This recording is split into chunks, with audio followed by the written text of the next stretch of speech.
All right, welcome everybody to AMA number 22. It's June 11, 2026. Hopefully we have a lot to talk about, maybe not. We'll see about that. Now, as has become the habit lately, we're going to start here. Now, it's not because I'm trying to shill the app, even though this is an amazing app, you guys. You can even trade. But I'm not exactly trying to shill the app. Before I don't really plan these sessions well ahead of time because I like to just go with the flow. It's why I like to do live streams instead of scripted videos. But I always have something that I want to share. And in this case, what I want to share actually comes from the app because I noticed this convergence of cycles. We're going to start with Bitcoin. We're not going to do TradFi. We are going to do TradFi, of course, later. But I want to start with the Bitcoin outlook because there's a lot of, I think it's going to be, I think you'll want to hear this because we predicted last month that Bitcoin was going to crash or sell off, whatever you want to call it. And it did. It did so exactly as expected. Now, if you're familiar with my work, I actually intersect two types of models. I use macro financial data to forecast Bitcoin, and I also use planetary data to forecast Bitcoin. And I like to see both intersect. I like to see both agree with one another. Now, I'll be honest with you. Broadly speaking, what I do is cycles work. And I do believe that even the macro stuff is cyclical in nature and that there must be a reason why certain macro assets lead others. In this case, what I've discovered, and I believe I have not seen anyone else talk about it. Like no one, literally no one talks about this. And since my YouTube channel is still small and the Wise group is a closed group, I think broadly speaking, most investors, most traders, most Bitcoin analysts are unaware of how tight the correlation is between the dollar yen, so the dollar yen exchange rate, and Bitcoin. All you have to do is move the dollar yen exchange rate forward by about 84, 87 days, which I believe for all the astroheads out there, I think that's a Mercury orbit. There is something to that because the way the yen, the dollar yen exchange rate is able to predict Bitcoin it is quite remarkable. And I'm going to show you after we transition into the Bitcoin charts how tight the correlation is, but also how even the Japanese liquidity, which remember Japanese liquidity, I want this to be clear. When we show Japanese liquidity, we are turning yen liquidity, Japanese yen liquidity into dollars and then we're producing the forecast for the Bitcoin dollar exchange rate. This is quite remarkable to me. And the fact that it works so well, and it's been working with an extremely tight correlation for Bitcoin's entire history, and I know this because I ran the models, and none of that is going to be on this app because I cannot generalize that rule. In other words, I'm trying to find, say, whether gold leads the S&P or things of this nature. Haven't really found that, although I have not done a lot of work on that. And if you're familiar with my work, I don't like to find just one-off correlations like, oh, the yen predicts Bitcoin. I like to create frameworks to find correlations, which is what I've done with this app. I created a framework to predict any market. And it's a 1, 2, 3 step process. Step one, phasing analysis. Step two, the correlation with the planet. Step three, trading. And I can do that with anything, which is why I like this framework. Whereas a macro framework I'm still working on it. And part of me thinks, yeah, I'm not going to find this type of tight correlation between just about any asset class. But the yen predicts Bitcoin. That's the headline. The yen predicts Bitcoin. And it's not just the yen, it's Japanese liquidity. You have to add the money supply element to it too. And that's been remarkable. We're going to get into that in just a minute here. But before I do that, Bitcoin has sold off as expected. It went into a low on June 5 so far. Now, if you remember from the last AMA, the forecast was for a low in late June, around, I think, one of our members, Ina, awesome trader. You can follow him on YouTube as well. Not on YouTube, on Twitter as well. He has the 18, I believe, the 18th of June for Bitcoin's low. Liquidity has it pinned around the 23rd. So 23rd, 20th through the 23rd of June. That's when Bitcoin's exact low would be. However, given last week's, you can call it a bit of a crash. It was a sharp move. It was such a sharp down move that it got me to question whether or not we would have to wait until June 20th for the actual low. And then I noticed that actually there was a low, and according to this model, I'm not showing it here for the 20-day cycle, but there is also a low around, according to this planetary model, on June 9. And according to liquidity, Bitcoin was to go sideways or flat around June 5. And so we got a bounce off of June 5. Now we're going to get into that in a minute, but what's important here is still, even in spite of that, what my models are actually showing is a July low, a July bottom. But this is not just any bottom. It is potentially Bitcoin's 4-year cycle low. And I've been thinking, and I have been predicting that July, the area around July 18, is going to be Bitcoin's 4-year cycle low, which means we're not going to go for a low in October. We're not going to make a low in November. Now, a lot of people are predicting that, and it makes sense because every Bitcoin bear market, most of them, not every single one, there's one exception in 2012. But generally speaking, Bitcoin bear markets last for 12 months. And everybody's predicting just that, a Bitcoin bear market that will last 12 months. And yeah, it is possible that may be what ends up happening. However, that is not what liquidity is showing on the one hand. I'm going to show you in a minute. And that is also not what my planetary models are showing. And this is despite the fact that I actually trained these models on existing bear markets, particularly the models that you're seeing here. This is the 1280 cycle. This is 3.5 years. This is Bitcoin's actual 4-year cycle. It lasts about 3.5 years. There's a margin of error, of course. It can go all the way to 5 if it wants. It never has, but it can. There's a 320-day cycle, which I believe is about 11 months or so. And then there's the 80-day cycle. If you're familiar with my work, you're familiar with these cycles. And all three of these point to a July bottom.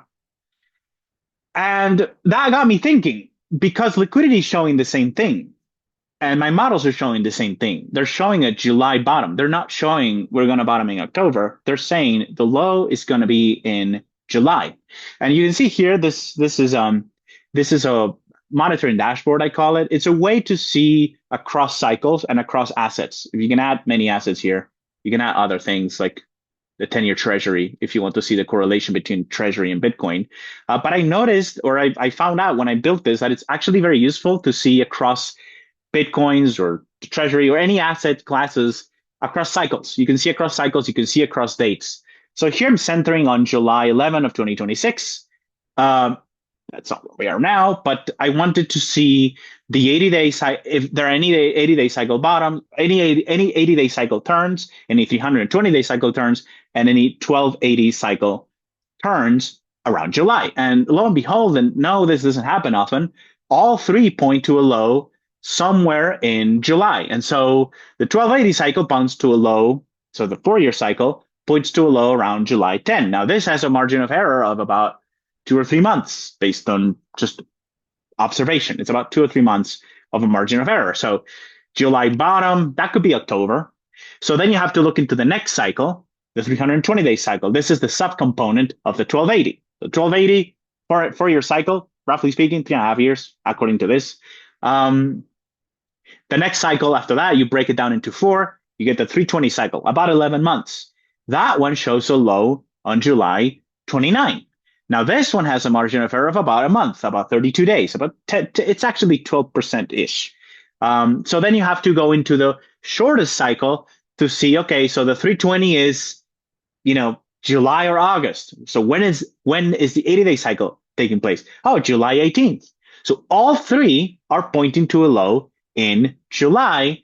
And I don't think it's such a coincidence that it's also that the liquidity is also pointing to a low in July, although we'll have to study that one in a minute because we can only see through September and liquidity is not looking good yet. So we may go for a retest of this July low later in October.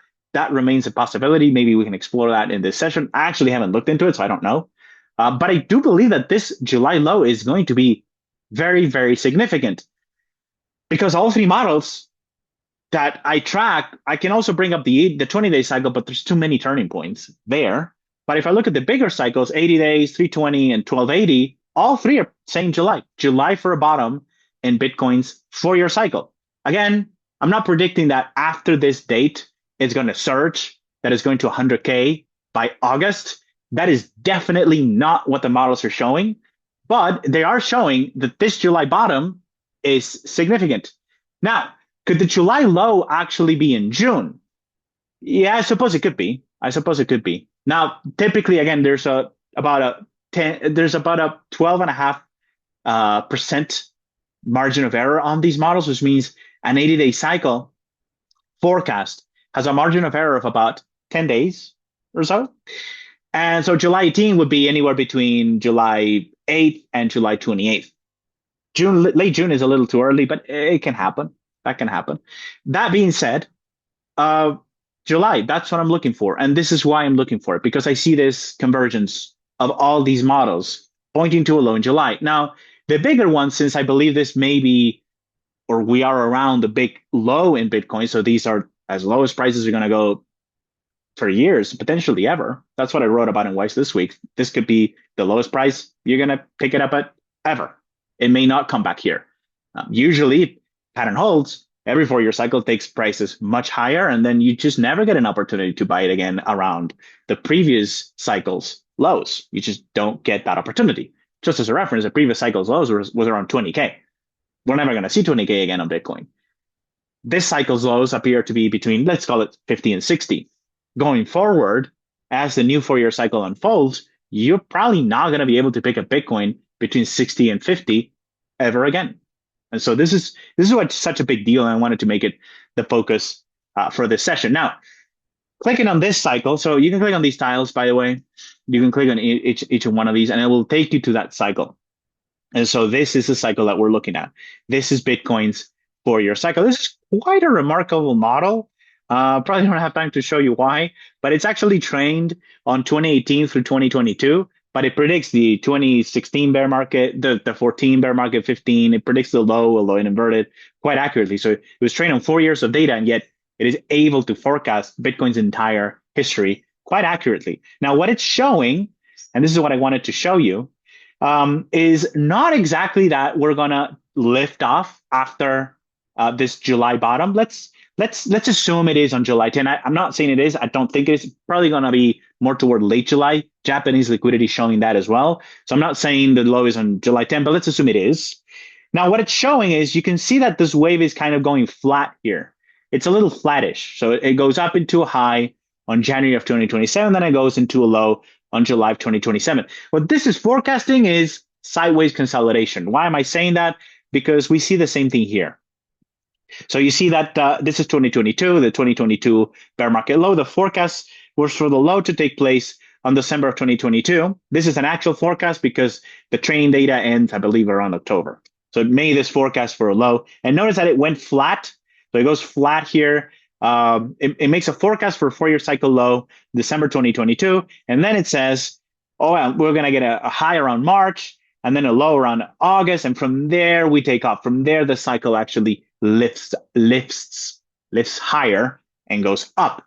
And sure enough, 2023 was kind of a sideways, flattish year. And there are other forecasts just like those. Notice that it goes flat here, and we have this huge double top formation in 2021. You can keep going back, and you can see the same pattern. So when this big cycle forecast, and the forecast is this one, the model, I'm going to change that to forecast so it's more clear. So when the forecast is kind of sideways on this large 4-year cycle model, that means prices are no rush to go anywhere. Now, this one is a bit more prominent, and yet there's something to this notion. When this model turns up sharply, you may expect prices to move alongside with that. Actually, this model is able to predict prices. You can see from the R2 test. This is on advanced mode, probably going to go away. But the R2 test being 80 means that this model can predict Bitcoin prices, or at least the trajectory of prices to some degree. So what it is saying is, yes, Bitcoin's low might be in July, but it may not be in a rush to go anywhere, at least until late 2027. That's not even something new. We've seen that. We saw that in 2022, between 2022 and 2023. It's basically the same pattern. It's forecasting the same thing. So a low here in July, sure, but do not expect prices to take off immediately. It may be that they take off from the 60s or the 50s, wherever it goes. I do believe that there's a chance for a lower low. I'm gonna show you liquidity for that because I don't see that in the planetary models. I don't see new lows in the planetary models. We're gonna go through those to see what those are saying. But do remember, those planetary models are not really predicting new lows beyond where we are right now, but liquidity might be showing that. Anyways, so the forecast for the 4-year cycle, the large forecast is okay. Yes, we have a low around July, give or take a couple of months. If we look at the shorter term components, we see that the low is likely the second, let's call it the second half of July, but prices may not be in any rush to go anywhere. Now, what are you going to do with this information? Are you going to buy a 60K, 65K? That is up to you. I'm not going to tell you what to do. This is analysis. Personally, I'm going to be looking to buy to get some exposure to Bitcoin later in this consolidation period because I think we're entering a consolidation phase now that ends around July. This is my view. It ends around late July. That may be a better time to deploy some exposure into Bitcoin. But since the models are kind of muted here, not really showing a lot of upward momentum, it may even be premature to buy in July, depending on the preference for risk. Do you want to own risk prematurely? Do you don't mind holding for months and seeing no returns on that investment or that trade? Fine, good for you. If you're looking for momentum, you may not even get an opportunity. There may not be a good time to buy in 2026 at all because I don't see prices rushing anywhere. Now that can change if liquidity changes, but for now, I just don't see it. Anyways, just really quickly here, going through the 320, Bitcoin's 320 cycle, which used to be inverted, not anymore. It predicted this March 9 low. Sorry, it was a high because it's green line. It inverted. You can see that I hide this. The fitted cycle means I'm stripping out the noise. And you can see how these two waves are perfectly inverted. So the 320 model was inverted. We talked about this at the time. It was easy to see. Bringing up price again. You can see that now they have the normal correlation has returned because Bitcoin made this May high, and now it's headed, according to this model, for a July low. Now, I showed you that already, but here's what I want to show you. This model doesn't really predict any new lows, any more prominent lows. The 320 model, not really showing Bitcoin retesting new lows. Now, these models don't predict price. This one in particular is not good at predicting price. So it may be that these future turning points, there's one in November of 2026. For this model, for this cycle, the 320 cycle, there's only a few turning points left in this year. There's only two according to this model, and it's November 2026 and December of 2026. Either one of these could invert and produce a low. So we might see a low here in July 2026, only for a retest of that bottom around November of 2026. That could happen, but that is not my base case because it requires the model to invert again. Not only would it require the model to invert again, the liquidity picture is not really showing that. It's showing that we're bottom liquidity right now, and it's probably going to start picking up.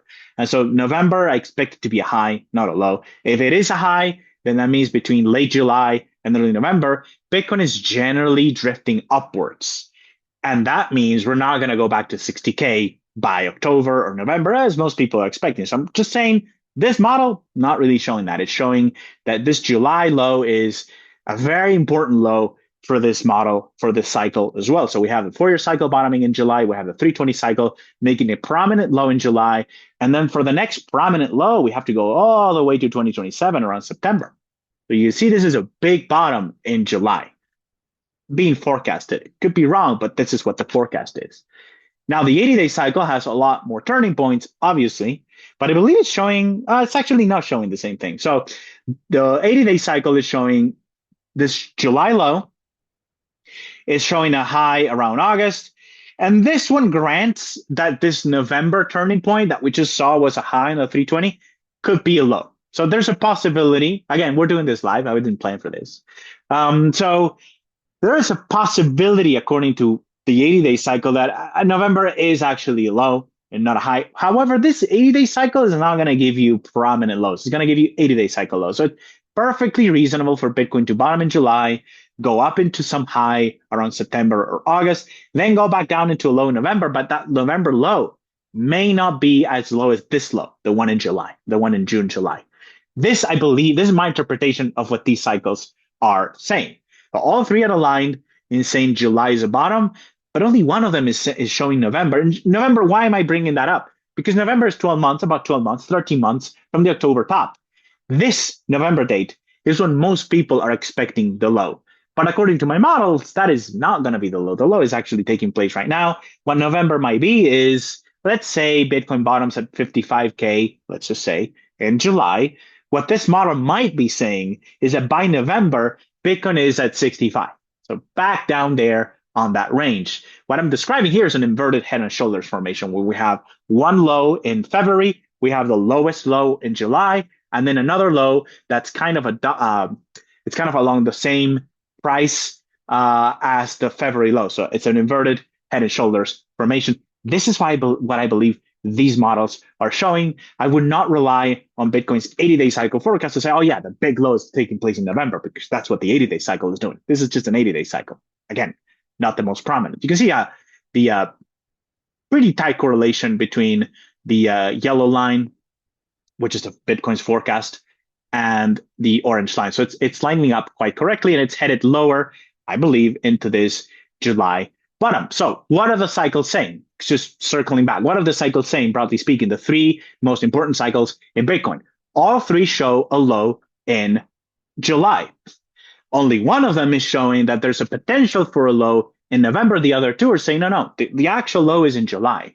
What you might have is a retest of that low in November. Notice this is the same date. So November 4, and this is November, what is it? November 2. So this is the same date. One of them is showing a high around this time, and the other one is showing a low around this time. Which one are we going to get? Hard to say. We can look at macro data for that. But if we look at the macro, to spoiler alert, the macro says that November is a high, because I already looked. Bond market is saying November should be the top. So, broadly speaking, what are these models saying? The low is in July. The low is in July. There's a possibility that you're going to get a retest or another buying opportunity toward October, November, but that's not the low. The low is now, which means for everybody who's interested in crypto assets, this is it. We've pretty much hit bottom right now. We've hit bottom. I see a lot of on-chain analysts also come out recently. They're coming out saying, you're looking at on-chain metrics. I think Wasted, you're one of the ones. You're one of the ones, you share some of that information. But I follow CryptoQuant. I follow other people, and they're all saying, yeah, this looks like an on-chain low. It looks like a low to me as well. This could be the low, and this would be a very unusual 4-year cycle, because it bottomed in July. Now, once we get into the price section, I'm going to show you there's actually two tops in 2025, one in July, one in October. So if you start counting from the July 14 top, I remember that top exactly very well. If you start counting from the July 14 top, 12 months from there is July of 2026. So I think there's a strong possibility. In fact, it is my base case. The bear market low is taking place right now. We're not gonna have to wait until October. And keep in mind, that makes a big difference, because if you're expecting the bear market to continue for another few months into October, you're saying Bitcoin is going to 30K, because there's a lot of time to fall. Whereas if you follow these models, what these models are showing at worst is a consolidation period between February and all the way through October, November, with the low taking place in July. That's a very different outlook, I believe, from what most people are talking about out there. Anyways, so enough of this. Let's look at liquidity. Let's look at macro. I don't even know if I have TradingView open. There we go. Boom. So this is the macro. I'm going to get through questions before I move on.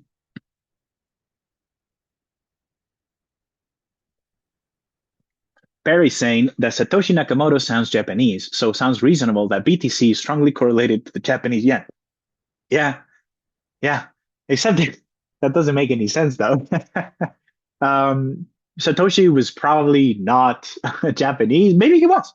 Maybe actually he was Japanese, and this is why it correlates with the yen so strongly. Now, I've heard from Margot. You know Margot. Many of you come from her channel, or you know of my work from her, and I've spoken to her about this. She says that actually, if you use the London, I think if you center Bitcoin's chart in London, so not Japanese time, but actually Greenwich time, that it actually predicts Bitcoin much better. That 4-year cycle forecast that I showed you, that is based on Bitcoin's natal model, and that natal model is using the London birth date. It's not using Japan. Maybe if I use Japan, it works even better. I don't think you can get a lot better than 98% correlation though. But I don't think Satoshi was Japanese at all. But it is true that Japan predicts Bitcoin and predicts crypto too, not just Bitcoin. It predicts crypto. Uh, why is that? I'd love to know because I feel like if I had an answer for why the Japanese yen is so important for predicting Bitcoin, then I would be able to maybe generalize this model. Why are these two so tightly correlated? I don't know. I just feel like having that answer might be useful, but I don't know why that is. And it's just funny that it keeps being ignored. Most people are talking about liquidity. They're not talking about yen liquidity. They're not talking about Japanese liquidity. Talk about big things like the Fed or the Bank of Japan. Sorry, big things like the Fed and the People's Bank of China. They're not talking about Japan. Japan is actually relatively small compared to the big blocks in the world like China, EU. EU is completely irrelevant, but EU liquidity is a lot bigger than Japan's. And yet it is Japan that you need to use to predict Bitcoin. But the funny thing is you need to use Japan, but turn it into dollars. Sorry, I'm going to turn this off. So you need to use Japan, but you need to use the US dollar Japanese yen exchange rate, which is what you're seeing here. This is not the yen, and this is not Japanese yen too. It's both.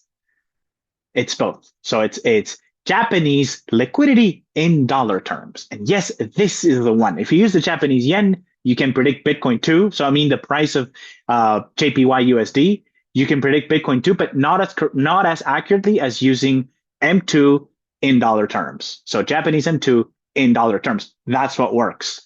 I don't know if that makes any sense. This is what we're saying is a exchange rate between the yen and the dollar, but it's also the amount of liquidity coming out of Japan.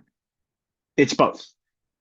All right, so Barry's saying, what if there is a much larger BTC cycle now being accessible since it's 17 plus years old? A multiple of the 4-year cycle will be 8 years, 12 years, 16 years. This is a theory, Perry, but I believe it will be 16 years simply because we have a 20-day cycle on Bitcoin. You multiply that by 4, that's 80 days. We have that cycle. You multiply that by 4, that's 320-day cycles. And then if you multiply that by 4, that's 4 years. So I believe, if anything, there's a 16-year cycle in Bitcoin. There might be a 16-year cycle in Bitcoin. We may be looking at it actually right now. Now, I would not, because it would be the first cycle. I don't think we need it. I don't think we need it or its forecasts to predict where Bitcoin is going to go. The reason for that is what I have seen in this monetary fiat world regime is that, you can see my cat. I don't know if you can see her right there. It's a new family member. She's a little crazy.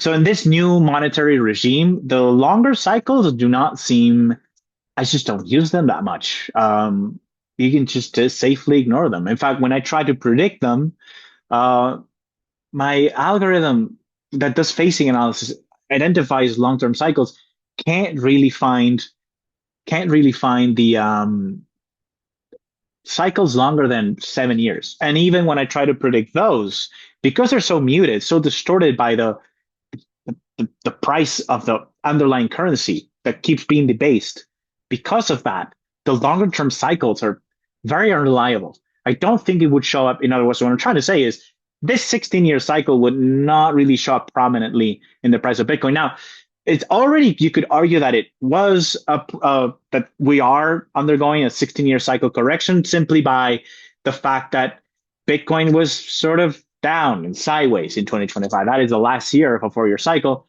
Usually you expect a lot of upwards momentum. We didn't really get that. And before then, which is 12 years from the creation of Bitcoin, 2021,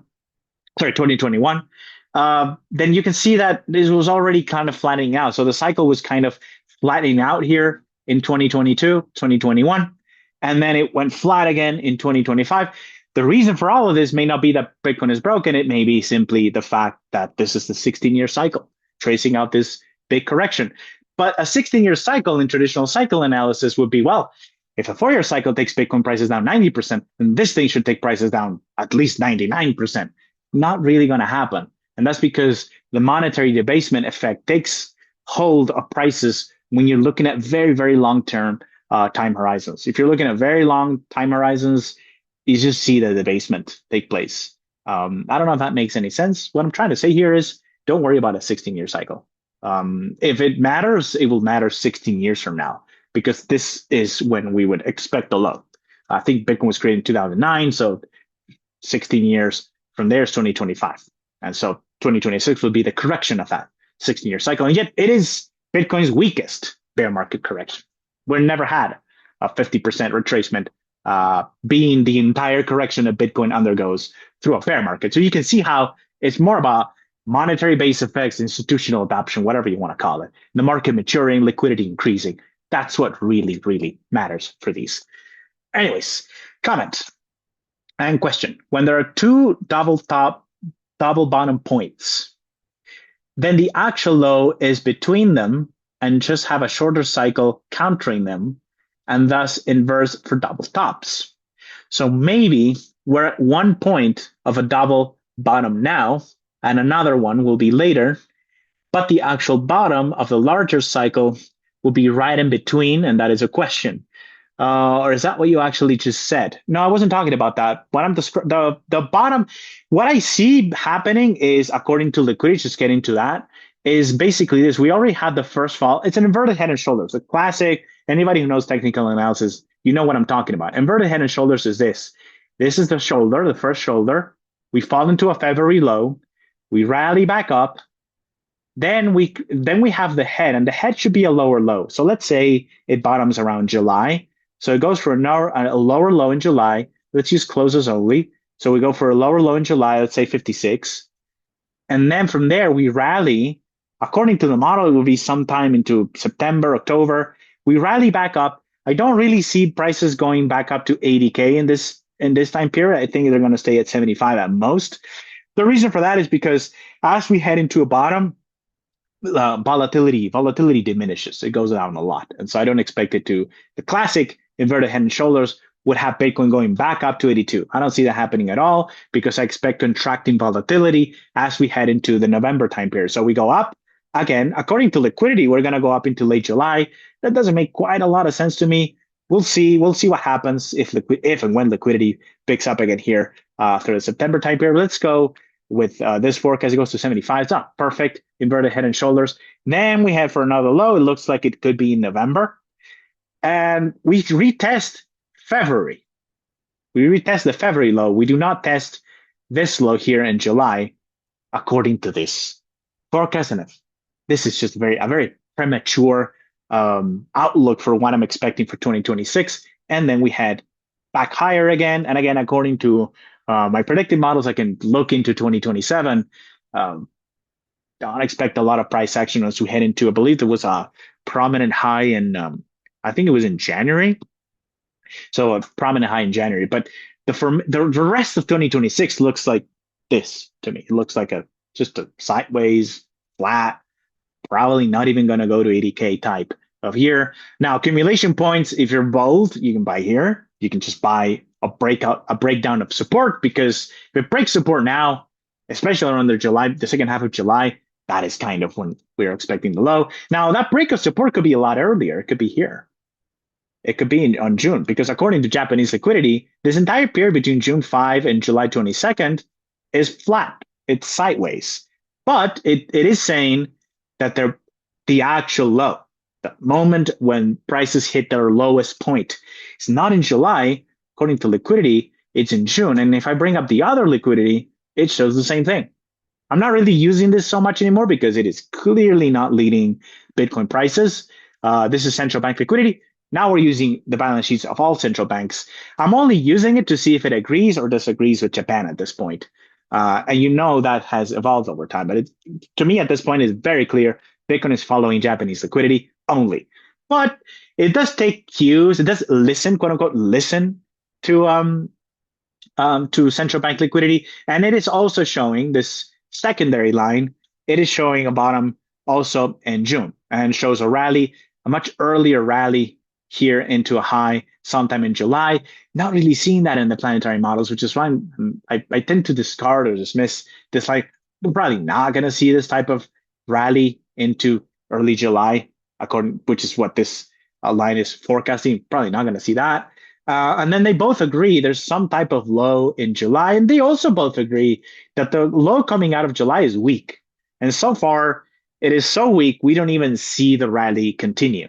We just don't see it. What I would love to see, if I can delete some of these lines, what I would love to see, and this is why, yeah, maybe we're headed for a low in November. There's a possibility hiding this. There's a possibility that what happens is liquidity continues to drift downwards into a low sometime in October. There is a possibility for this because so far there's no meaningful pickup in liquidity, so far at the very least. So it may be that we're headed for another low sometime in October.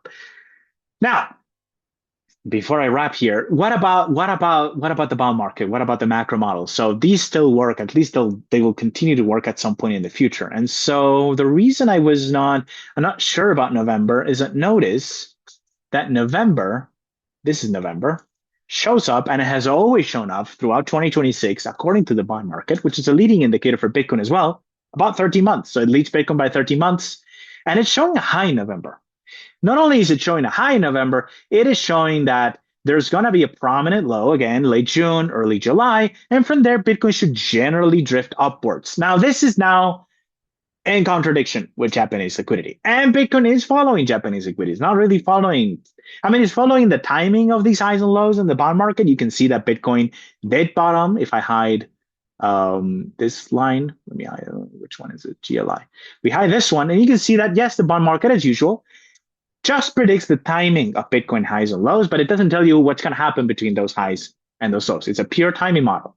And the timing is Bitcoin continues to follow, roughly speaking, continues to follow the bond market. And so if it continues to follow the bond market, if it continues to do that, then again, it's headed for late June, early July bottom. That tracks with all of the other models I was showing you, a prominent low around July. There's nothing wrong with Bitcoin making new lows in late June, early July, whereas the bond market is not really predicting that. That's fine because the bond market is not telling you how far Bitcoin will travel between two highs and two lows.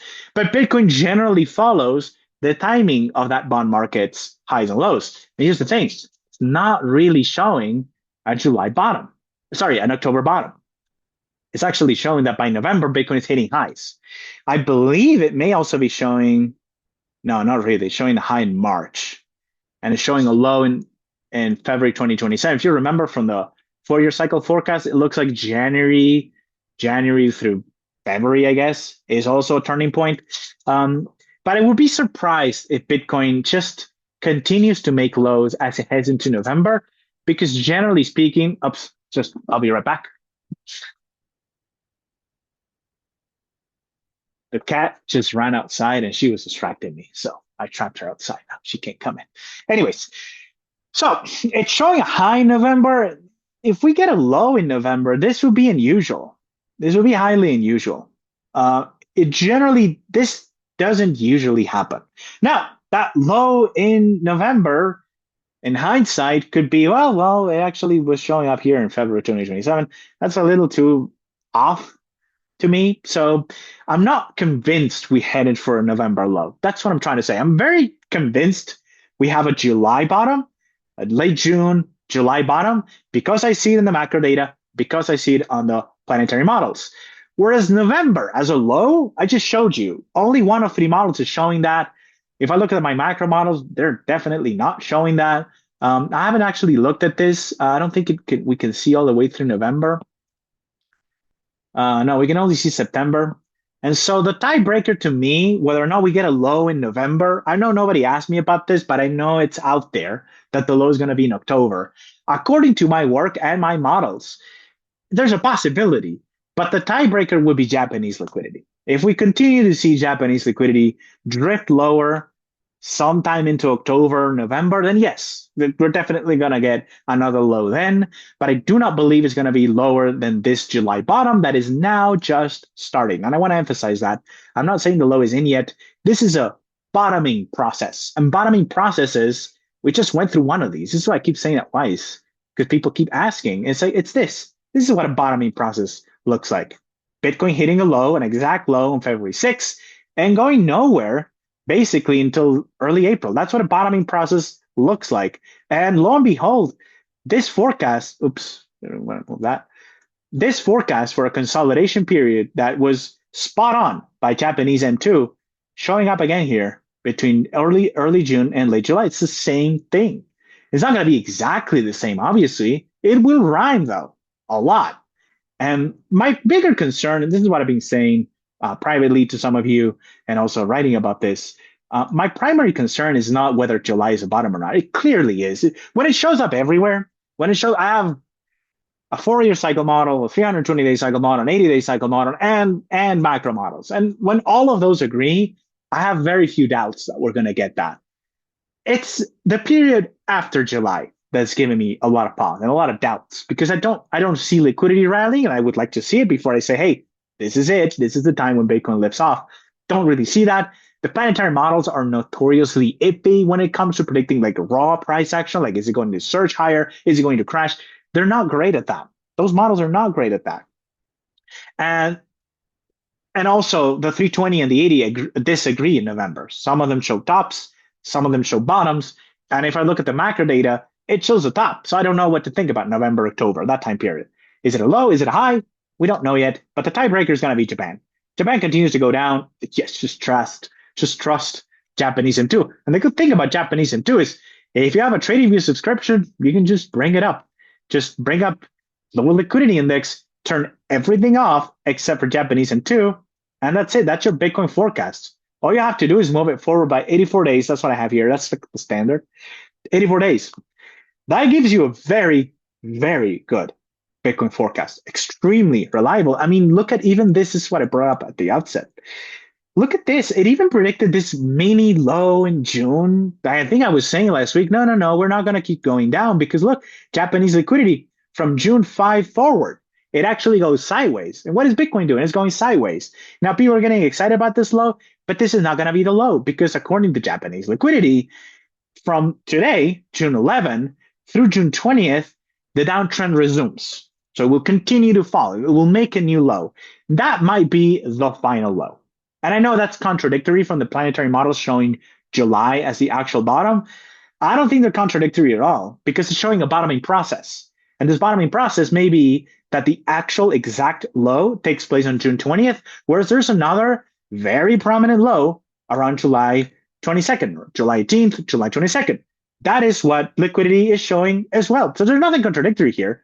It's a bottoming process. In fact, my astro models were showing the low, let's keep dragging these lines, they were showing the low, not actually in February, but it was around early March that they were showing the low, around this time. And notice we have 3 tests of support. One of them did take place in early March. Again, no contradiction here. These models are actually speaking the same language. You just have to do a little bit of translation. Liquidity is saying June 20th. Liquidity also grants that we might see a low in July, and the planets are saying July. And so what are we going to get? Probably both. Probably a June low, probably also a July low. That's why I'm not really buying yet. In fact, what I have been doing since we hit this June 5 low is try betting on lower volatility. So just to strangle. I'm selling calls, I'm selling puts. Mostly puts by now because I think we're close to a bottom. But that's what I'm doing personally. I'm not really taking bets on this. I'm not a day trader, and I don't care to trade I don't care to trade between 60 and 65 or 70. It's not interested in that.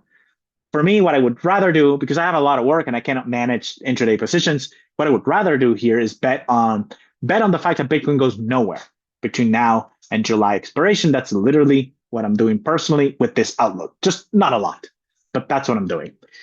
Anyways, my good friend Arvin here saying that there's a lot of people trying to get into the AMA. Can you let them in? I think I have. I don't see anybody trying to get in, or maybe they got out. Ah, man, I need to take care of that. I hope they didn't leave. I can't keep up with both. If there's a lot of people who couldn't get in, then I'll figure that out for the next session. And I apologize if you're watching the recording and you couldn't get in. I do apologize. I get into these tracks, and until I'm done with my monologues, I don't shut up. All right, so Barry is saying the correlation between BTC to liquidity alternates between global CBL, so global central bank liquidity, Japanese central bank liquidity M2. Actually, Perry, is just Japanese M2, nothing else. It's not even the balance sheet of the central bank. You strip that out, it works better. It's just M2. So maybe it'll flip flop again soon.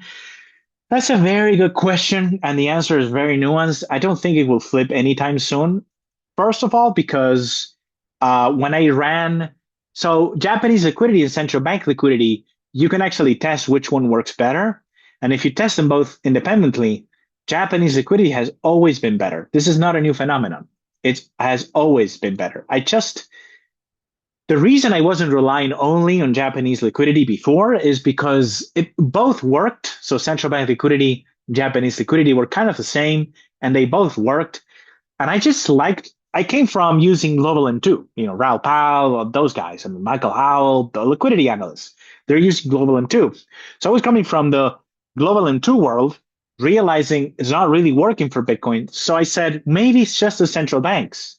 So I went from Global M2 to central bank liquidity, which is another global liquidity measure. You just don't use M2, which if you look at it individually, M2 is a little like it's like a statistical thing, and it's not great, especially when you look at US M2. I mean, I can show you. Look at what US M2 looks like. Where is it? US M2. So this is what US M2 looks like. This is US M2. Now you can go back, and this is what it looks like. You think this predicts Bitcoin? This doesn't predict Bitcoin. This is noise. So I strip that out. So this set me along that path of saying, okay, what actually works better? Because this is noise. If I'm using USM2, I'm introducing noise into whatever that indicator is saying. So you strip that out. And I landed on just the central banks. I landed on just the central banks. And the central banks and Japan. So if you look at Japanese M2 and CBL, central bank liquidity, they're sort of the same. There's a little bit more movement in Japanese M2, but they're roughly, they agree for the most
Juan, we can't hear you.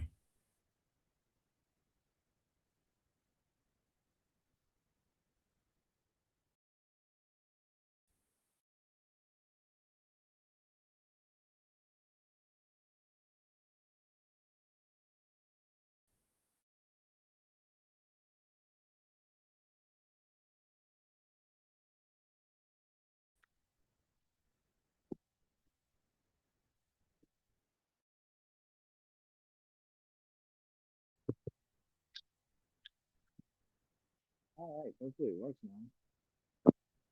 Can you guys hear me? Yes, we can It's hear you now. Oh, thank God. How long was I out?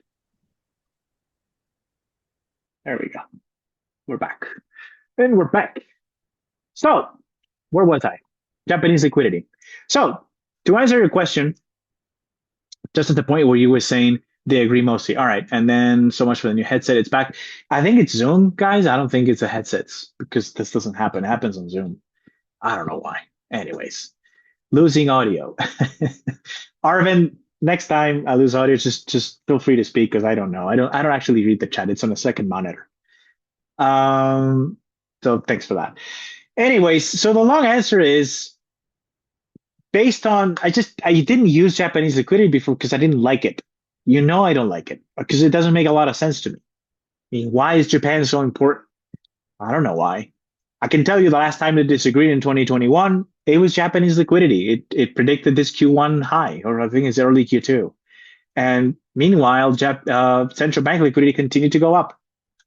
And this showed a lower high. Japanese liquidity showing a lower high in November of 2021, actually late October.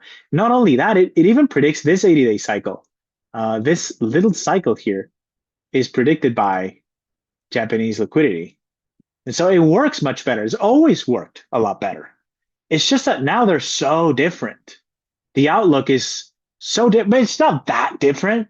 But it matters. These small differences matter because instead of getting a super rally into May, we had sideways into May. And that's what Japanese liquidity said. Instead of having a V bottom here in February, what we had is this long, drawn out, 2 month long consolidation process. That those differences matter. And if you look at central bank liquidity versus Japanese liquidity now, we see the same divergence. Whereas central bank liquidity is saying, oh, sharp low in June, and then we take off again, and we go back to what, 80K? Whereas Japanese liquidity is saying, no, we're just going to go sideways, which is much more realistic, by the way, much more realistic of an outlook. Because all these crashes, what they do is people throw in the towel, they get tired, and they sell and they never come back. They're going to come back when Bitcoin goes back to 90K. They might come back when Bitcoin goes back to 100K, but they're not coming back now. People are just tired. They're trading semis. I'm trading semis too, but I'm short. Full disclosure, just puts. But yeah, these differences matter. And so over time, as I started playing around with these liquidity metrics, I said, you know what? Japanese liquidity being the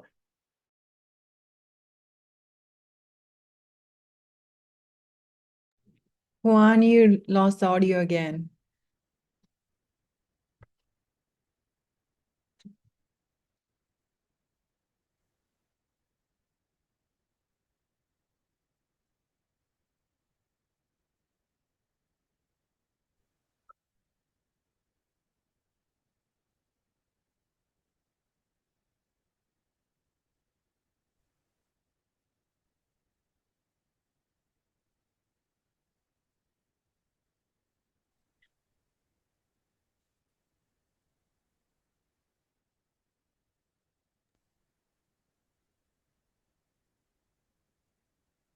There we go. Um, I think it's back. Let's see. Is audio back? The cat chewing the internet cable outside. It could be the cat, actually. All right, let me restart. And that's it.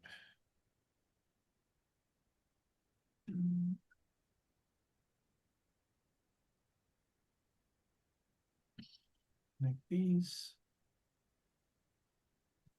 There we go. Okay. These and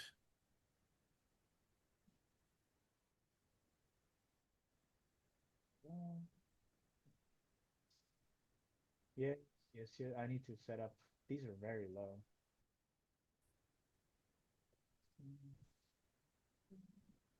There we go. So it's gonna be a lot lower now with these, but it's all I got, at least for now. Is the audio? Can you at least hear me? Zoom is gonna be managing the audio on these, Yeah, we but can hear you now. yeah, that should be fine. You know what? I actually have a mic up there, so next time I'm just gonna plug that in. And because these are so low, I'm just gonna turn up the volume here a little bit. Not this one, this one. All right, so it should be I need to speak up a little bit. All right, that's it. Man, these mics, none of them work. Not a single one of them work. Maybe I should get Apple. I think those are more reliable. Anyways, all right, where were we? Luckily, I didn't have to shut everything down. All right, so audio's good. again, if you can't hear, just let me know again. If this doesn't work, I'm gonna have to switch to a mic that I have all the way up there. You're gonna have to bear with me. Let's just set that in. Not just set that up. No crapple. Yeah, the problem is the reason I use these is they cancel like surrounding noise, whereas the proper mics don't do that. And I think it's gonna get too noisy. That's why I've been reluctant to use like a proper mic, but I think it's time because this is when I lived in Spain. I had a lot of echo in my room. I couldn't use anything other than these. But I think that might be different. Now I'm gonna try recording a few videos with the old mic, which is much better. And hopefully it's gonna be better. All right, so by the way, I'm not an Apple user. Macs are great, but eh, more of an Android guy. Anyways, so Wasted, you want to talk about the future of ETH or when you're thinking to buy it, or if? Not touching it. Actually, not touching any of the altcoins. The altcoins are not looking great. In fact, everything I said about July being the bottom does not apply for the altcoins. Now, the reason it does not apply to the altcoins is that the alts are making new lows. And I don't want to have all these liquidity things here, but Bitcoin is the one that Japanese liquidity predicts. The altcoins, yes, the timing, it can be predicted a little bit better, but I tend to use more of them just regular price action analysis. I wouldn't even call it cycle analysis. What I noticed for the altcoins, and was very true of ETH, but more true of Solana. And the fact is that as Bitcoin was rallying, you notice that Bitcoin and ETH both bottom on February 6th, but ETH rallies up to 2,000 and change, let's call it 2,500. Then it has this high here ahead of liquidity in April, and by May, it's unable to take out the high, even though Bitcoin did take out that high, and it did top out in May. But Ethereum didn't. In fact, Ethereum mostly went sideways in this February-May time period.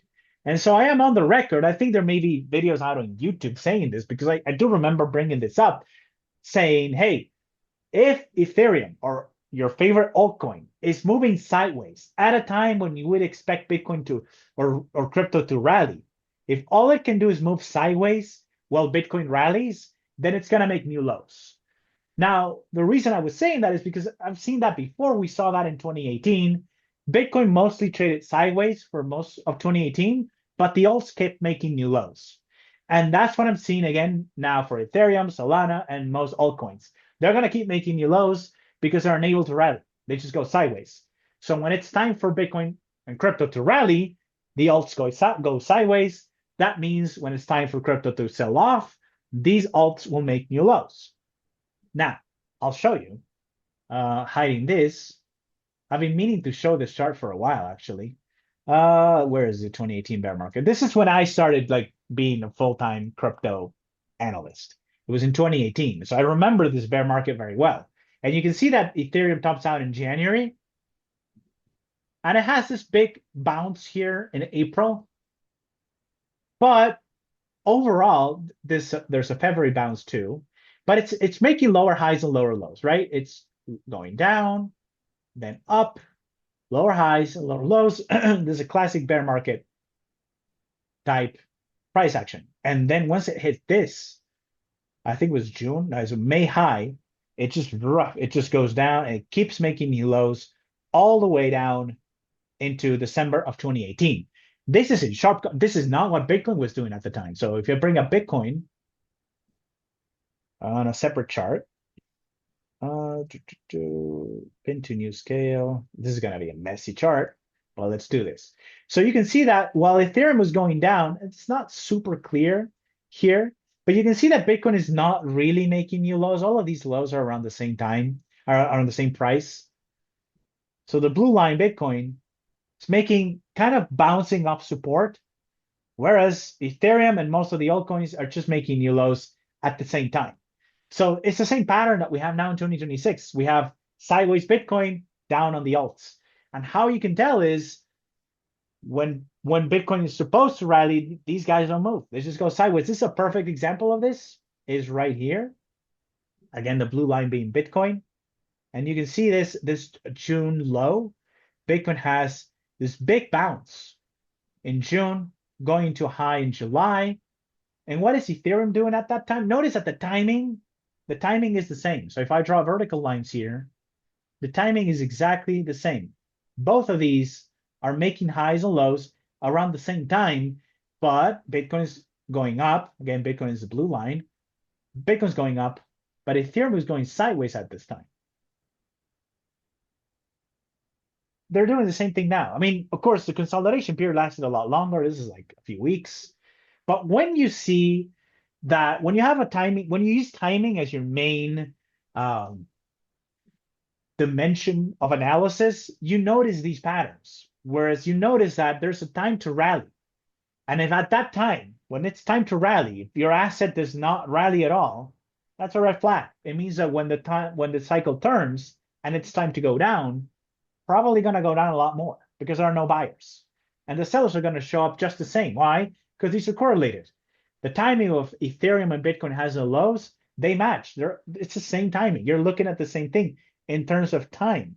There's no difference. That's why a lot of people ask me, oh, why don't you talk about this? Why don't you talk about that? It's the same thing, guys. I'm using timing. And the best crypto asset to study, if you want to see where the timing of the highs and the lows are, is Bitcoin. It's not Ethereum. It's Bitcoin. It's not Solana. It's not BNB. It's not Tron. It's Bitcoin. So I focus on Bitcoin because that's where I get all the dates. That's where I get all the turning points.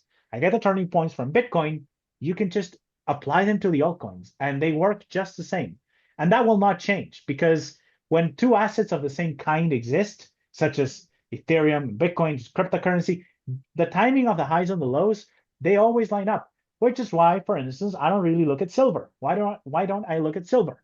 Because silver is gold in terms of timing. The timing of the highs and the lows, silver versus gold, no difference. Stock market, same thing. I can actually prove it. All stock indices bottom and top out around the same time. So you can study one of them. You study one of them, you get all the turning points. You can apply it on whatever stock index you want. Now, it doesn't apply cross-country. So if you want to know when the Chinese stock market is going to make a high or low, you should study China, not the US. But all the stock indices the US has, you can use just the NASDAQ. The NASDAQ is probably the best right now because it has the sharp highs and sharp lows, which means they're easy to find. It's easy to spot where the turning point is. But you don't have to do much more than say, okay, so here's the timing of the highs and the lows. And how is this asset behaving when it's a time to rally, when it's a time to sell off? And if I go to 2026 on Ethereum, I just see this pattern of sideways. Just, you could argue that the high was reached in March and it was tested a bunch of times in April and through early May. So that is quite bearish. That means that when the cycle turns down, it's going to make new lows. And Solana was even worse. Solana is literally flat. This is the Binance feed. I don't know why it has this. I'm going to choose a different feed. So Solana was exactly flat. Solana first reaches the top. So everything bottoms together, as you would expect. And by the way, these March highs, these April tops, these happen on Bitcoin too. But Bitcoin was making higher highs as the cycle unfolded, as it headed into this May top. Solana was just going sideways. In fact, the May top for Solana is just a retest of this mid-March high. That is super bearish because we know that all of crypto will turn together, and we knew that crypto was turning down decisively. Not this one.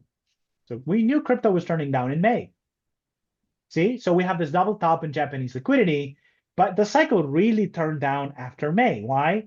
Because it started a big fall after May. So after this April top, we had another high.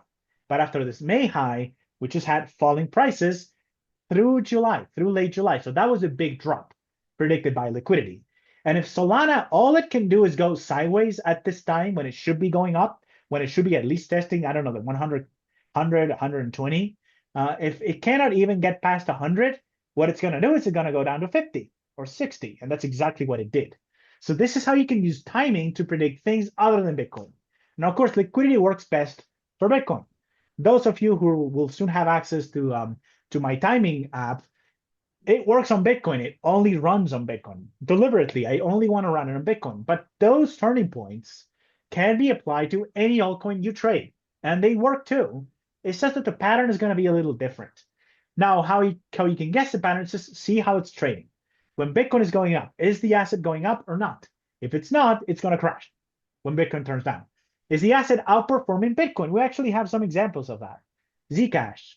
So is the asset outperforming Bitcoin? Zcash is outperforming Bitcoin, meaning this July low, this June-July low, is going to be a higher low. It's not going to be a new low because it's outperforming on the way up. So the same logic, you see how it works? The things that go up the most during the uptrend, they're going to go down the least during the downtrend. The things that go up the least during the uptrend are going to go down the most during the uptrend. It's a very simple rule. It's kind of logical if you think about it. It's kind of like the cycle compensating itself. It's telling you what it's going to do. And I recorded I'm going to have those on YouTube at some point this year. The altcoin lesson, the Bitcoin lesson, they're not there yet, but you're going to be able to watch those. And actually, I teach exactly this. I just said, look at Bitcoin, look at the timing of Bitcoin's highs and lows. And if you want to know if your altcoin will do better or not, just look what it's been doing in the past. We know that Zcash has been outperforming Bitcoin for a while already. This is not new. This has been going since September 2025 when somebody tweeted about it. So Zcash is likely to continue to outperform. I believe that, and there are some smaller altcoins that are completely different and divorced from Bitcoin price action. That's great, I guess. Gives you some diversification. I believe Hype is one of them. You see that this one doesn't even have the liquidity cycles that we see. Doesn't even have that. So it kind of does, but not really. This is an altcoin that is good to own because it's not really following the rest of crypto. Now, as a timing analyst, I only have about a year, 18 months of data. Can't predict it. I know what the cycles are going to be, but I can't predict it, and I have no forward-looking indicators for this one. But you can see how it has the same highs, sort of, but then it just takes off. And so you have these smaller altcoins that have nothing to do with Bitcoin, but sometimes you notice a clear correlation, like Solana or Bitcoin or Ethereum. This clear correlation, just a lot shittier, a lot worse. It is Bitcoin, but worse, at least during the bear market. When the cycle changes, I'm sure Solana will do well. I'm sure Ethereum will do well. But right now, since we're still in the down phase of a 4-year cycle, altcoins are doing what altcoins usually do, which is they underperform Bitcoin, or rather they are outperforming on the way down, which is not great, and it's not what you want to see. So I stay away from those. I own some Ether, obviously. I realized I own some Ether the other day, but it's just a very small amount. Not going to touch it. Probably sell it if it goes to 3,000 or something. But it's just not the place to be, unless you're a short-term trader, of course, because shorting ETH or shorting Solana was a lot more rewarding than shorting Bitcoin, I think, during this down phase, which we did predict.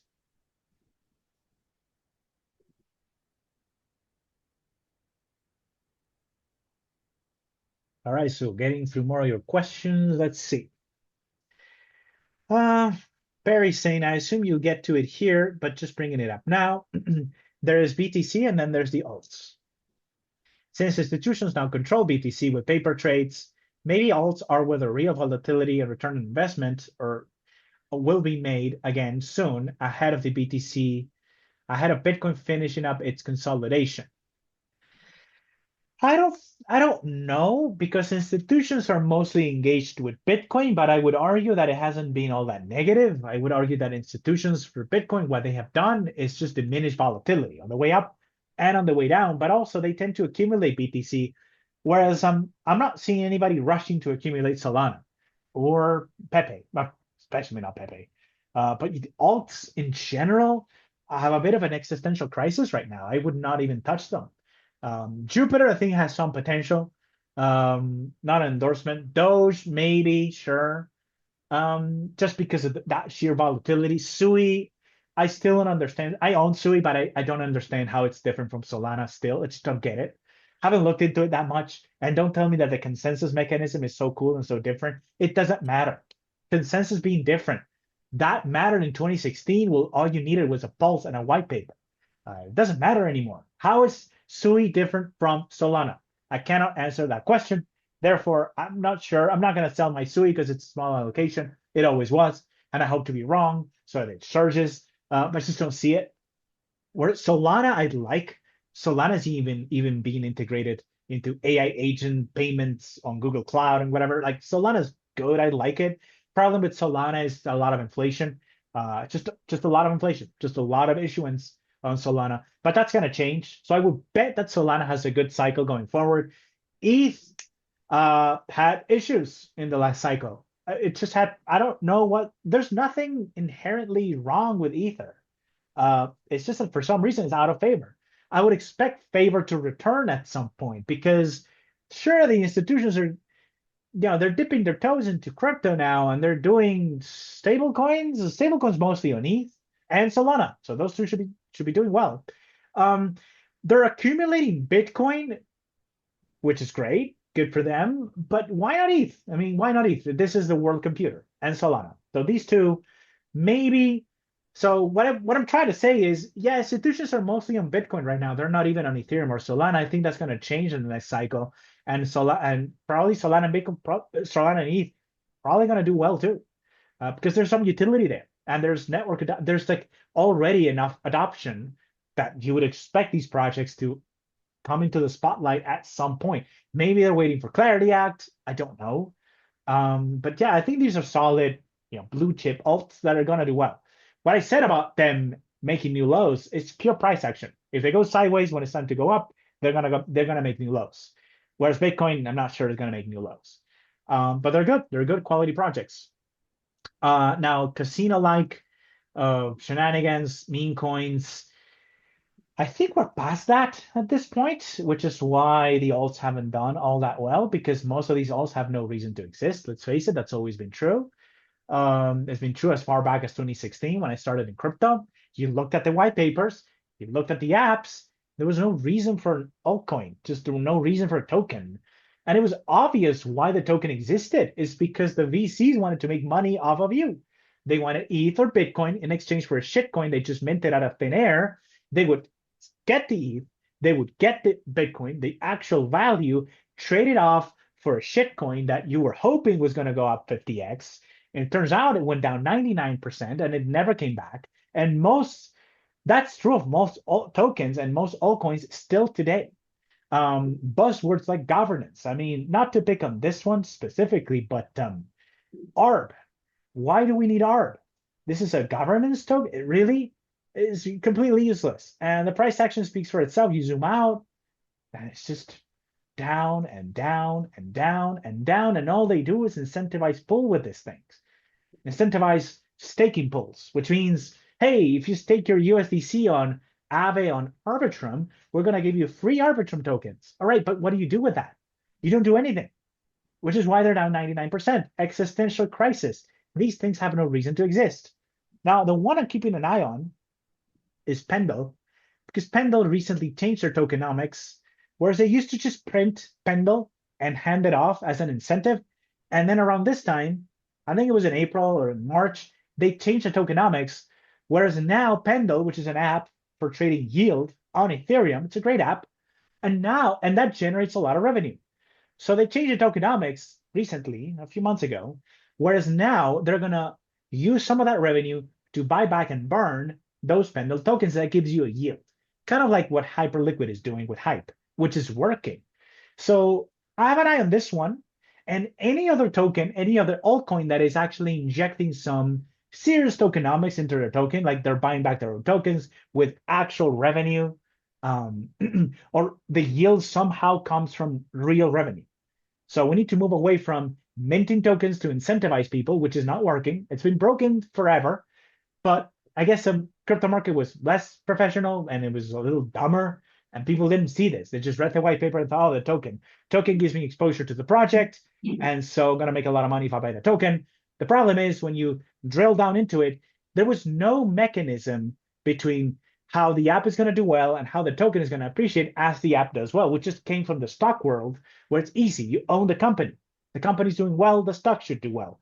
That's not true of most altcoins. If there is no company in many cases, and even when there is, it has no connection to the token. And even when the token is connected to the app, there's no connection between what the app is generating in terms of revenue and the token. Completely disconnected things. But now they're just trying to wire them in together. And so that might change in the future. But Most of these are just gonna go away. This one I know well. I always pick on this one because this one was shocking to me. Look at this one. Just it went up. This is usual. It was at $1.60 at one point. Now it's trading for 1 cent. Obviously, there was only one use case for this thing, which is to print it and to give it to people. That was it. There was no reason to own it, no reason to hold it. Not only that, this was so egregious that as the token crashed, the entire tokenomics of the entire app collapsed with it. And it was so obvious. You're minting so many of these. There's no utility to these. There's no reason to own these tokens whatsoever. And so the fate of the likes of usual was easy to predict. They're just going to crash. I can keep going down the list. I'm not an expert in Thorchain tokenomics, but I think it's kind of the same issue. It's just they print it, they use it as an incentive. There's no reason to own it. And that's still true of most altcoins. So, and that's kind of changing with some of the more serious projects now, like Pendle, Hyperliquid, but most of them still haven't learned the lesson. Shout out to CRV, up 20% today. I don't know why. Maybe they're waking up too and they're changing the tokenomics. Hopefully that's what's happening. I want to think that's what's happening, but I'm not sure. All right.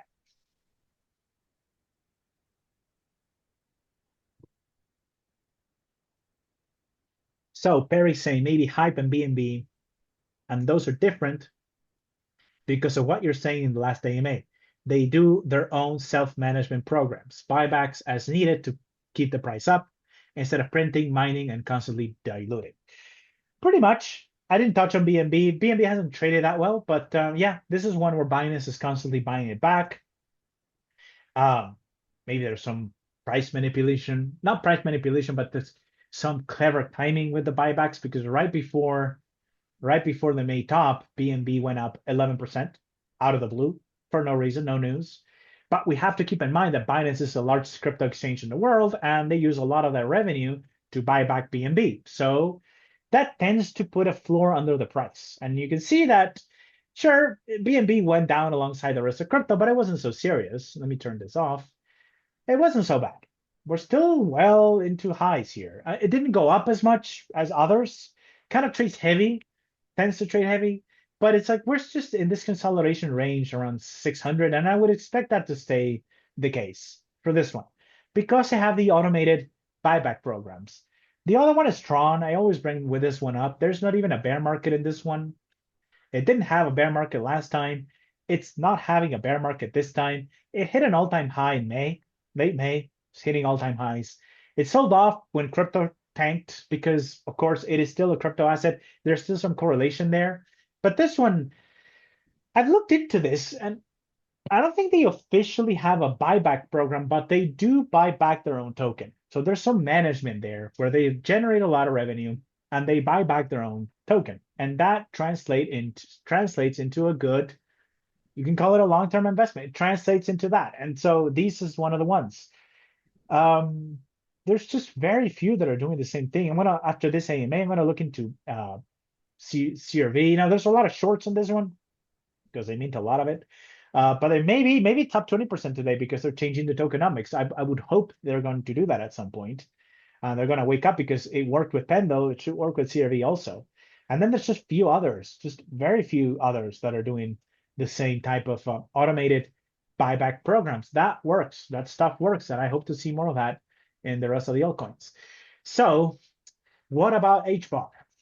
HBAR, I was a big fan of this one. I bought into the ICO. I made good money on this one too. Just the problem with this one is the same problem that Sui has, which is a bit of a why does it exist type of issue. It's a layer one. It's not a blockchain. It's a distributed ledger. They actually went to their they had this conference in Dallas. I think it was in 2018. I think it was in August of 2018. They had this kind of like an opening conference in Dallas. Very well put together. Like the tech behind HBAR is very solid. The guy who created it is a genius. The problem is the buying proposition was this reaches consensus faster than Ethereum. And it runs on the EVM also. So anything that works on Ethereum is going to work on HBAR. It's just that HBAR reaches consensus a lot faster, and the fees are a lot lower. The problem is that niche is occupied by Solana right now. Solana is faster than ETH. Solana is cheaper than ETH. Now, it doesn't run on an EVM, and I think you need to know Rust if you want to code in Solana. But nowadays, with AI and bytecoding, it doesn't really matter what language um, the blockchain runs on. An AI can translate all your smart contracts like that. You just need a $20 cloud subscription, and you can just move any smart contracts. And this may not technically be correct, all right, but roughly speaking, it is. It doesn't really matter what programming language your blockchain runs on. The niche for HBAR, the thing that made them special, was supposed to be faster and cheaper than ETH. The problem is, and by the way, I think it's much better, HBAR personally. I think it's much better than Solana at being faster and cheaper than ETH. And than Solana. But it's just the market just likes Solana for some reason. Solana has applications, it has an ecosystem. Solana is just the next level. Jupiter has an API. You can trade tokenized stocks directly on their decentralized exchanges. Their apps are super high quality. That's Solana. I've never heard of an app running on HBAR. So I think the ship has sailed for the likes of HBAR. And that applies to Sui too. Like, I think it's over.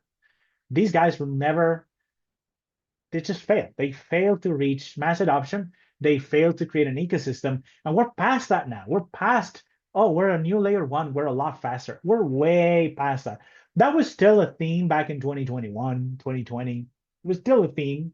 If you could do it faster than ETH, then there was hope for you. But now, in 2026, it's all about applications. It's all about institutions. Do you support stablecoins? Now, I don't know if HBAR natively supports USDC. Maybe there's some utility there, but it's just not convinced. I'm not into any of these layer ones anymore. Not even that. For me, it's the Solana, ETH, Bitcoin, and just any layer one or any token that's doing it differently. That's why I have my eye on Pendle. I would only trade Pendle though. I would not really own it long term, but I like the fact that you trade yield on it. As far as I know, you cannot really trade yield anywhere else in crypto, so that makes Pendle special. What also makes Pendle special is they buy back their own token with their enormous revenue that they generate on a monthly basis. So that's compelling. It's a unique application to do something that does not exist elsewhere in crypto, at least not yet. It's very successful. It generates a lot of revenue, and some of that revenue is being used to buy back the token. You see that's the type of altcoin that I like in 2026. I don't like the whole we're faster than ETH. I'm not into that anymore. It doesn't matter. Solana is faster than ETH, and it's gonna get a lot faster. And Solana has an ecosystem, whereas the likes of HBAR, Cardano sadly falls into this category as well. And I know a lot of you Cardano fanboys don't like this, but hey, even Charles is stepping away now. Like, Cardano failed. It was not even faster than ETH. I couldn't even do that. No applications running on it. It failed. Sui, I used Sui a lot. There was a lot of bugs with their applications. It was okay. Wallet experience was decent. I just didn't see how. I felt like it was using Solana again. I was using Solana, only the price of the token is cheaper, so maybe it does a 10x. That's not a thing anymore in crypto. You need your use case. You need your niche. You need your moat. I mean, there's no moats in crypto, but there needs to be some unique special quality about that layer one, about that token, that makes it attractive and appealing to potential investors like myself. The crypto market is not as stupid anymore. It used to be dumb. It used to be dumb money chasing ICOs. Now it's a lot smarter, and they're chasing value. Now it's smart investors who understand the technology, who have seen all these projects come and go and crash and fail. And now it's all about delivering real value. And I just don't see these doing that. Now at Consensus, HBAR had a bit of a presence, and they had like these private meetups. I'm not sure. I'm not keeping up with this project anymore. I'm not sure there's any life left in there. Maybe there is. But faster and cheaper than ETH, I mean, that's a 2017 story, not a 2026 story. It's been almost 10 years. And Perry's saying, are you briefly going to cover any VTL and FLD charts? Maybe not much changed since the last AMA. where I think you only cover the 80-day VTL breakthrough on BTC. Oh, actually, Perry, that's a nice segue into the app because the app now has the VTLs. Let's bring up the app. So let's look at BTC. Is this BTC? Yes. Let's bring up price. We can hide the model. We can hide the turns. This is Bitcoin price action, and this is roughly up to date. It goes through June 5. I'm running this locally. The web app runs every day, but it doesn't matter. The VTLs are the same. And we can now view the VTLs here. So high VTLs and low VTLs. Let me just click on this and let's look at the, you can sync these. Let's look at the 80-day because I think that's where the value is. High and low VTLs for these. And let's zoom into the latest sell-off. So this is the February low. I can't draw lines into this chart, but whatever. And you can see that recently, as of the sell-off that took place in early June, we crossed the low VTL. So low VTL is going to show up always in red. The high VTL is going to show up in, what is it? I used green. So low VTL was crossed in early June. That means, for my model, that means that the trend is now neutral.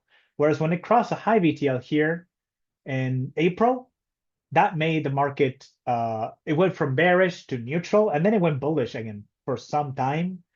Around early May, late April, the model was bullish. Doesn't mean much anymore. These are like legacy indicators, but it was bullish for a while. Crossing the green VTL, the high VTL, bounce off the VTL now. Yeah, I'm expecting that actually. If I go into the, I can't see my screen anymore. Oh, there we go. Stop share. If I go into trading view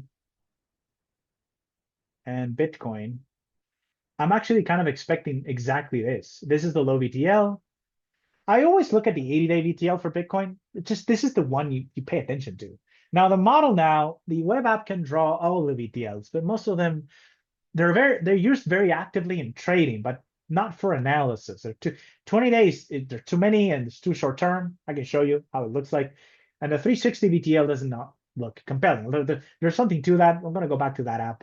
But I want to be able to draw. So I expect Bitcoin to stay between, let's say, the low in February, at least the intraday low in February, which Bitcoin bounced off of that. Now it can cross briefly. It doesn't really matter. Remember, I do timing. I don't really do price.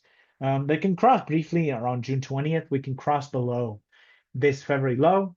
But I do expect, since you brought up the VTL, Perry, I think it's going to act as resistance. Exactly right.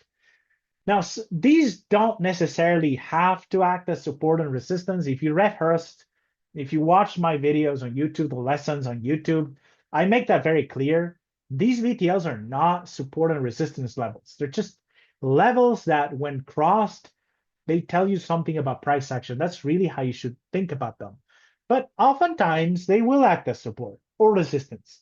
In this case, I think they cap prices. So any Bitcoin rally stops at the VTL, at the 80-day low VTL, which is roughly 71, 72. Now, the reason I'm expecting that has nothing to do with cycles. It has to do with the fact that maybe it has something to do with cycle, but as the cycle unfolds and as we hit a 4-year cycle low, volatility tends to contract sharply. And as that happens, certain levels tend to act as support and resistance. So just keep it in mind that 72, 70K, so the range is 60 to 80, roughly speaking. Halfway through that range, so the halfway point of that range is about 70K. And I expect Bitcoin to stall there, around the middle of this range here. This is the range, right? 80K, 60K. The middle of that range is here, 70K. And notice that tends to sort of line up with the VTL as we head into July, as we head into August. I expect that to act as the resistance of sorts. So it's important for that reason. Now, since you brought up the VTL, there's one important VTL that we should keep an eye on. So let me see where it's drawn. And then I'm going to draw it here. So it's this VTL might be important. Let's see. We don't have it yet. So there's an upcoming VTL, doesn't show up here. It's gonna show up at some point. It's not gonna show up yet. Just wanted to see if it was there yet, but it's not. If it doesn't show up on the app, it means it's not confirmed, but we can speculate. And I believe, and this is pure speculation, but I think this is a 320-day cycle top. That's what the model is showing. And if we connect the last two of these tops, I think we have to go back. Yeah, we have to go back to the October high. Now, unconfirmed yet, but this VTL, make it green. This one dashed. Let's make this one green. This VTL, and I just showed you on the app, it's not confirmed, so I'm speculating a little. But if this May high turns out to be a 320-day cycle top, which the crossing of the VTL suggests, so as of the crossing of the dashed line, that's what it suggests, that this is a 320-day cycle top. If it is a 320-day cycle top, we can connect these two, the one in October or the one in May. The crossing of this line is significant. It means the 4-year cycle low is in. When crossed, it means it's in. And you notice that Bitcoin only has to just meander sideways into August for this line to be crossed. Now, when we do the July or the August AMA, we're going to be close unless Bitcoin keeps crashing, which I'm not expecting. And the reason I'm not expecting that is right here. I always get this wrong. So the reason I'm not expecting a crash is the forward-looking indicator is not predicting that. So if we do a little bit of speculation here, what Japanese M2 is suggesting is that by late July, let's call it early August, we're going to have a crossing of this VTL, this green VTL. That is at this point, by late July, this green VTL would be confirmed, and it would be a 320-day cycle high VTL. If you don't know what that means, lesson 3 on YouTube, it's free. Just watch it, the lesson on VTLs. What it means, I can tell you what it means, specifically in this context. When this line is crossed, it means that whatever low was left behind, and we think it's going to be a low between now and late July, that low that is left behind, in this case, let's assume that Bitcoin follows Japanese M2 exactly. So there will be a low on June 20th, and that low would be a 4-year cycle low. The fact that Bitcoin crossed above the 320 VTL means the low that was left behind, the lowest low left behind before that crossing is a 4-year cycle low. That's what it means in this context. So this one is important, Perry. Thanks for bringing that up. This one is important, but it's not confirmed yet. You can see that on the app. We do not see yet this line. I'm just speculating. I'm looking forward a little bit. But my model has not confirmed May as a 320-day cycle high. It should within a month or so. Once it does, the crossing of this VTL will be quite meaningful because it will confirm the outlook that I said at the start, that July is probably Bitcoin's 4-year cycle low. Now, these are always crossed at some point, and they mark the end of the bear market. And last time I can show you, it was crossed. I believe this high is actually, you know what? Let's look at the app. I don't have to speculate. Is why I built this thing. Let's see, a 320 back here. Oh, actually, it wasn't crossed at all. What is this? 320? It's this one that marked the low. Maybe a bug, you guys. This may be bugged. It was crossed. Oh, it was crossed all the way here. This is when it was crossed. September 2023. That was late. Let's look at 2018. We have this one. This is COVID right before the rally. These are all, they tend to be significant. I'm not sure why it's not drawing these. Let's look at 2015. 2015 bear market ends. Nah, this is not great. Let me just go back. Because I know that there's a 320 top right. Sometimes they can't be drawn. That's the problem. Sometimes these VTLs can't be drawn because there's always 2 consecutive ones, but you can do these. you can do this one. This is the one I used in 2022. It's not technically correct, which is why it doesn't show up in the app. The app is actually keeping me more honest. But I used this one, which connected these two. This 320 top, the all-time high, November 2021. And then there's one in late March, early April of 22.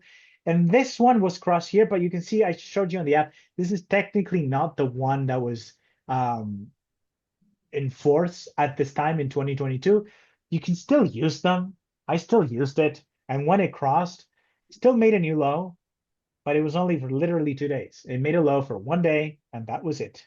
That's kind of how VTLs work too. They're not perfect indicators, and they're mostly time-based than price-based. When crossed, though, the 320 VTL, even if it's the old one, I don't want to get too technical. The reason it doesn't show up on the app is because by then, by October of 2022, the actual 320 top is this one, and you cannot draw that VTL. Just technicalities. You can still use the old one. In fact, I might change the code so that if it can't draw a new VTL, just keep using the old one. I may do that at some point in the future.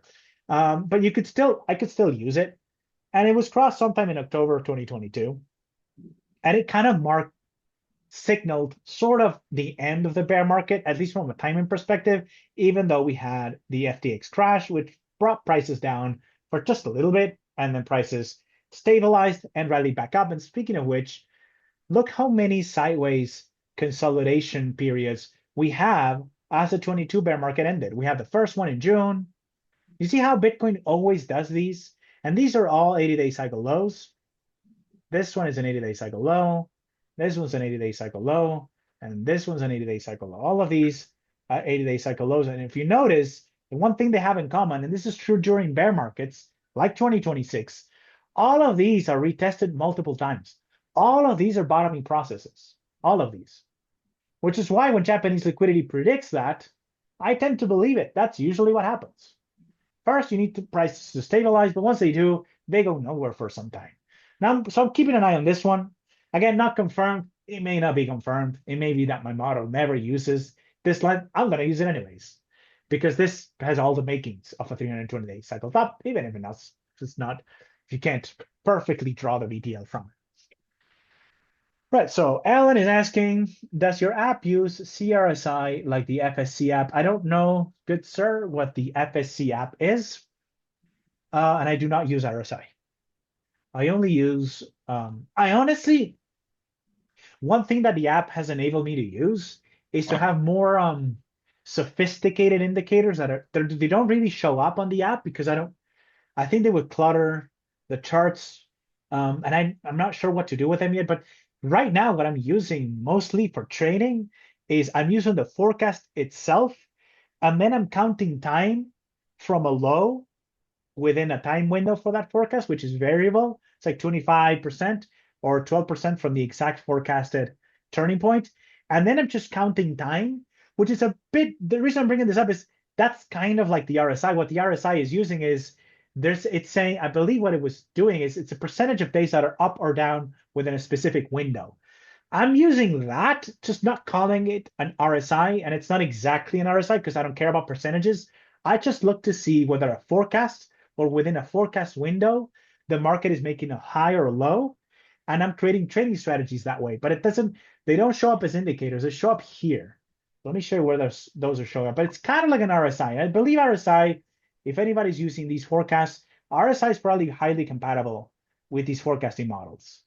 So these are all forecasts for, let me switch to simple. There we go, 80-day. So what my app is doing now, but it's for now I'm not showing it. It's kind of doing it in the background. What it's doing is, you see this yellow line? It's looking to see if the orange line lines up with the yellow line within a window, and the window is variable. I tested out with an algorithm. It's about between 12.5% and 25% usually. And what it's doing is, if it detects that the yellow line is following the orange line, it will short, for instance, in this case, or it will buy here. And I added all this on the cycle viewer, sorry, the trade viewer. This is a new thing. I think it's, yeah, it's this, or is it this one? It's this one. So in this case, it's doing forecasts of the this concept I just described. That's what it's doing here. It's looking for 320-day cycle forecasts, and then it's looking to confirm whether or not we have an 80-day high or low. When that's confirmed, it takes a long position or a short position. This is not up to date, by the way. This only runs through December 2025 because in my local version. On the web version, I think it's short again. It's shorted around May. And you can see how well this concept works. The reason I'm bringing this up is because that is kind of using, if you want to do this home and just do it yourself, this kind of, the concept here is to use RSI, kind of, because the RSI is great for picking up highs and lows or confirming highs and lows. And then you use a forecast on top of that. And this is how you do it yourself. Not exactly what my app is doing, because this is a custom app. I can build anything I want.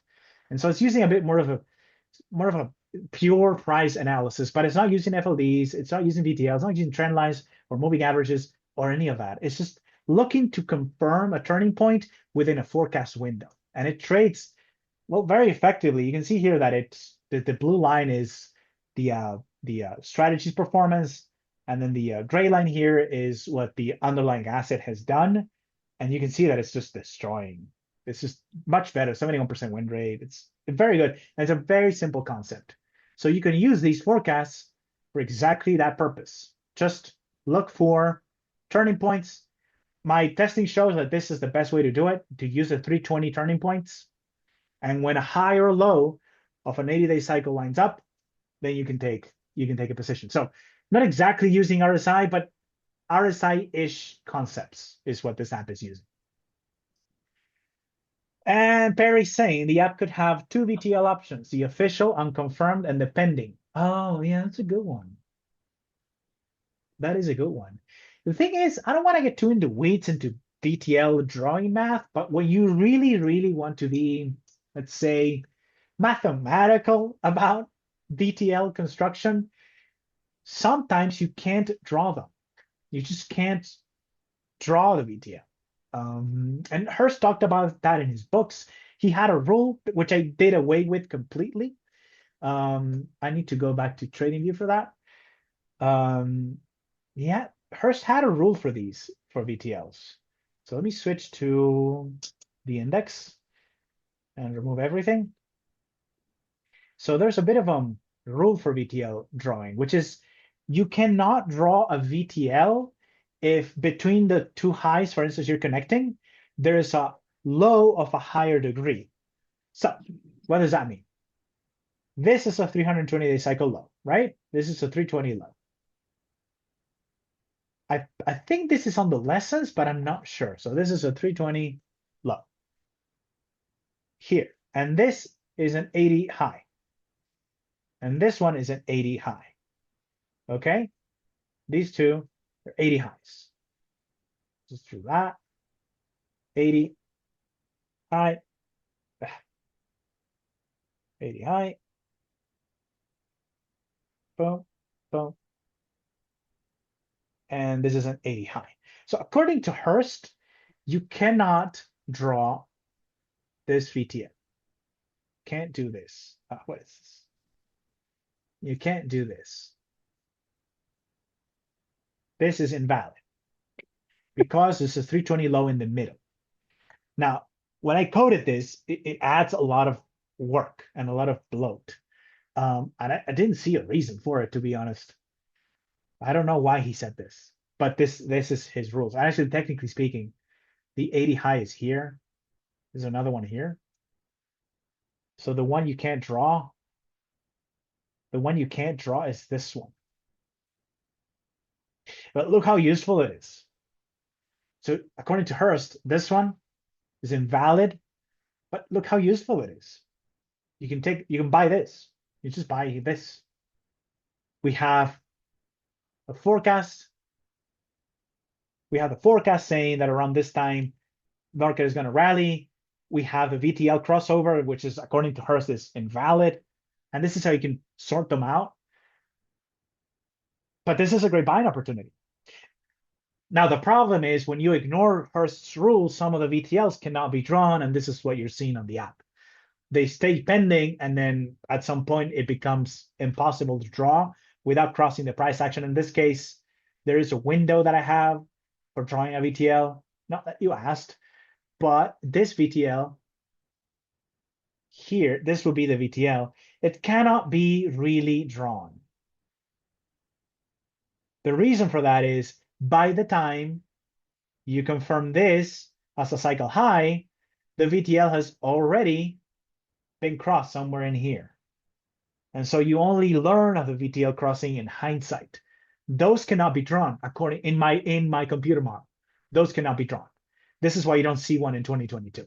You skip between this one, there's no VTL in 22, and then you start with one in 23. It's because by the time you're aware of the crossing of the VTL, the crossing is in the past, and I got rid of all of that in the model. The system didn't like that. It didn't feel right, so I got rid of it. Because VTLs are used for trading in some of my strategies, and I can't have a signal that fires in the past to take a trade in the present. So anything that had that, I had to remove it. I had to get rid of it. Now, to be honest, Barry, I think maybe I could add it back into the app and just maybe add some logic that says, hey, if you're not aware of this crossing in real time, then just ignore it for trading. But you see how that adds a lot of layers and complications. And it's better to just say, hey, if the crossing over takes place in the past, when you're aware of the VTL, that VTL is not valid. So I did away with Hurst's rule, but I had to introduce something new. Because according to Hurst's rule, these two would be 80-day cycle tops. There's a 320 low here. And so this VTL is not even valid. You should not be able to draw this. Maybe that's why Hurst had that rule. But for me, it just did away with it. But I then discovered, oh, actually, this is probably why he had this thing in place, this rule in place. So I reintroduced it, but in a different way. This is what I did. I just reintroduced it in a different way. What I introduced is a testing window. And if the crossing over takes place within the testing window, discard it. That's how it works. Not that anyone cares, but if you want to know how I did it on my computer model, that's how I did it. And these VTLs are a nightmare. I mean, there's so many. You would think that drawing a line is simple, but there's actually a lot you have to think about. All right, so Barry's saying sometimes price action is such that even if it's delayed, retroactive, entering the trade would still be good. That is an excellent point, Barry, and you're right. In this case, in fact, this is exactly true. So the VTL is actually technically crossed. Here, you're only aware of that. I don't remember. I think it's like 40 days from this high, 60 days from this high. Let's call it 60 days. You're only aware of that here. Not the best trade, by the way. You take this trade, the market makes new lows, and if you use new lows as an exit, as a reason to exit, and I don't always do that. Sometimes I take the trade and hold it, even if it makes new lows. No stop loss. No stop loss trading actually works, oftentimes.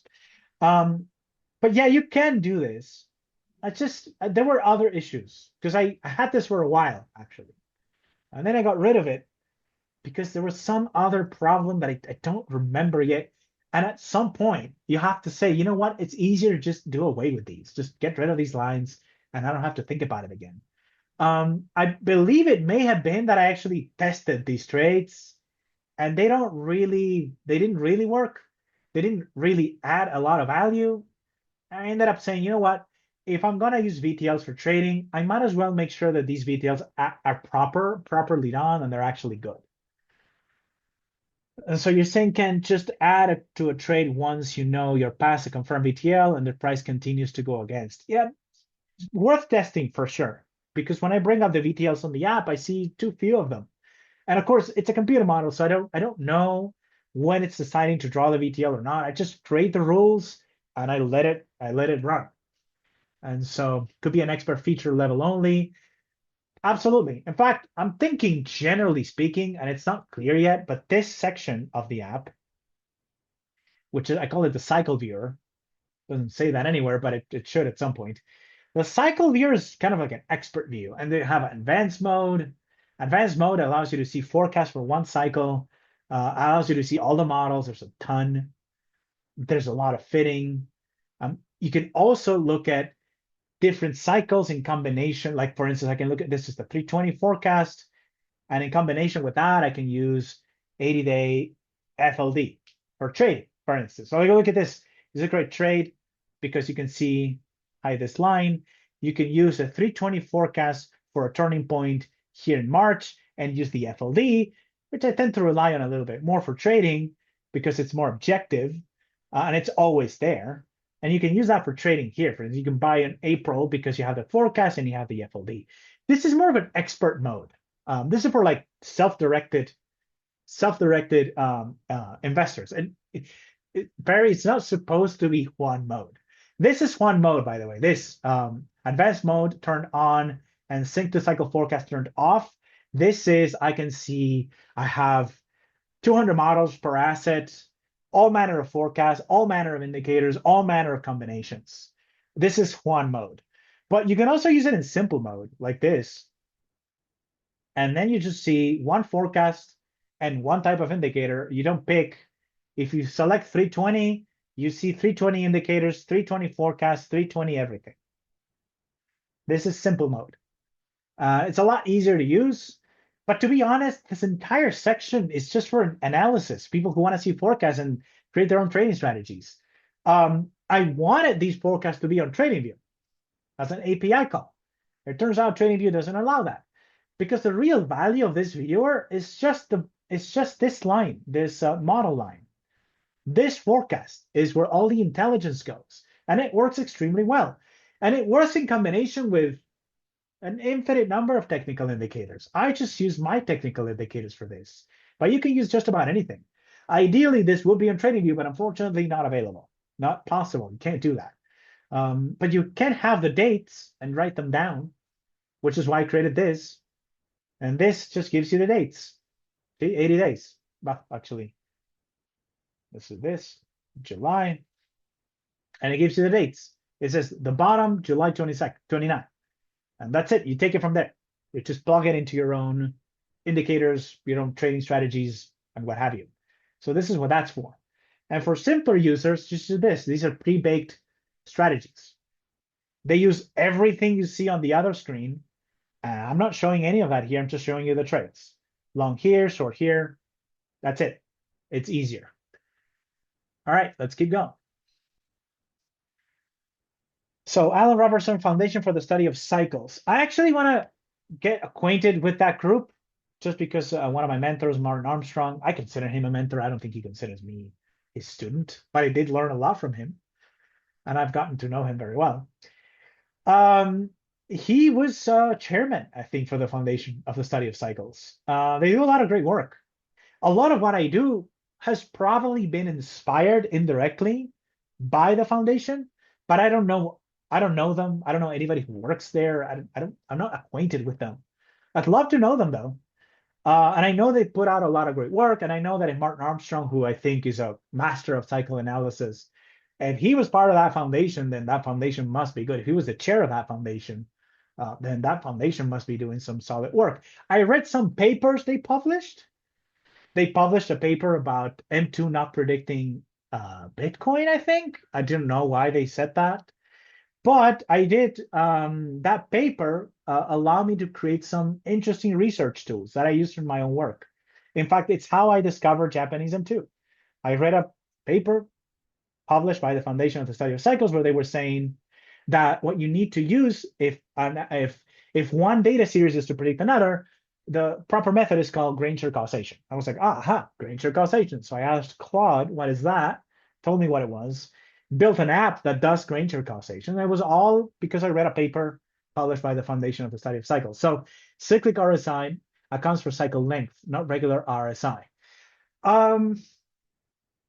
Yeah, I mean, the thing is, like I said, RSI just counts the number of up days versus the number of down days. I believe it's a percentage. It's why it goes between 0 and 1 because it's a percentage. And I sort of built that already indirectly to find highs and lows. And I think a lot of cycle analysts, I think Ray Merriman, that school, what is it called? Merriman Market Analyst. those guys use RSI to pinpoint highs and lows, and yeah, so it's kind of like the same concept. I guess I like to build my indicators. So I ended up building RSI. Doesn't really look at percentages. It just looks at the highest point within a window. It's RSI-ish. I bet, Alan, you can use these forecasts with an RSI. And in fact, if you ever do, let me know, because I would like to use it. It may improve the quality of the trading that uses RSI instead of my custom thing. My custom thing may have issues. It's not perfect. I don't know. I've thought of trying it a bunch of times, but I haven't delved into it that much. All right. So just taking a sip of water here.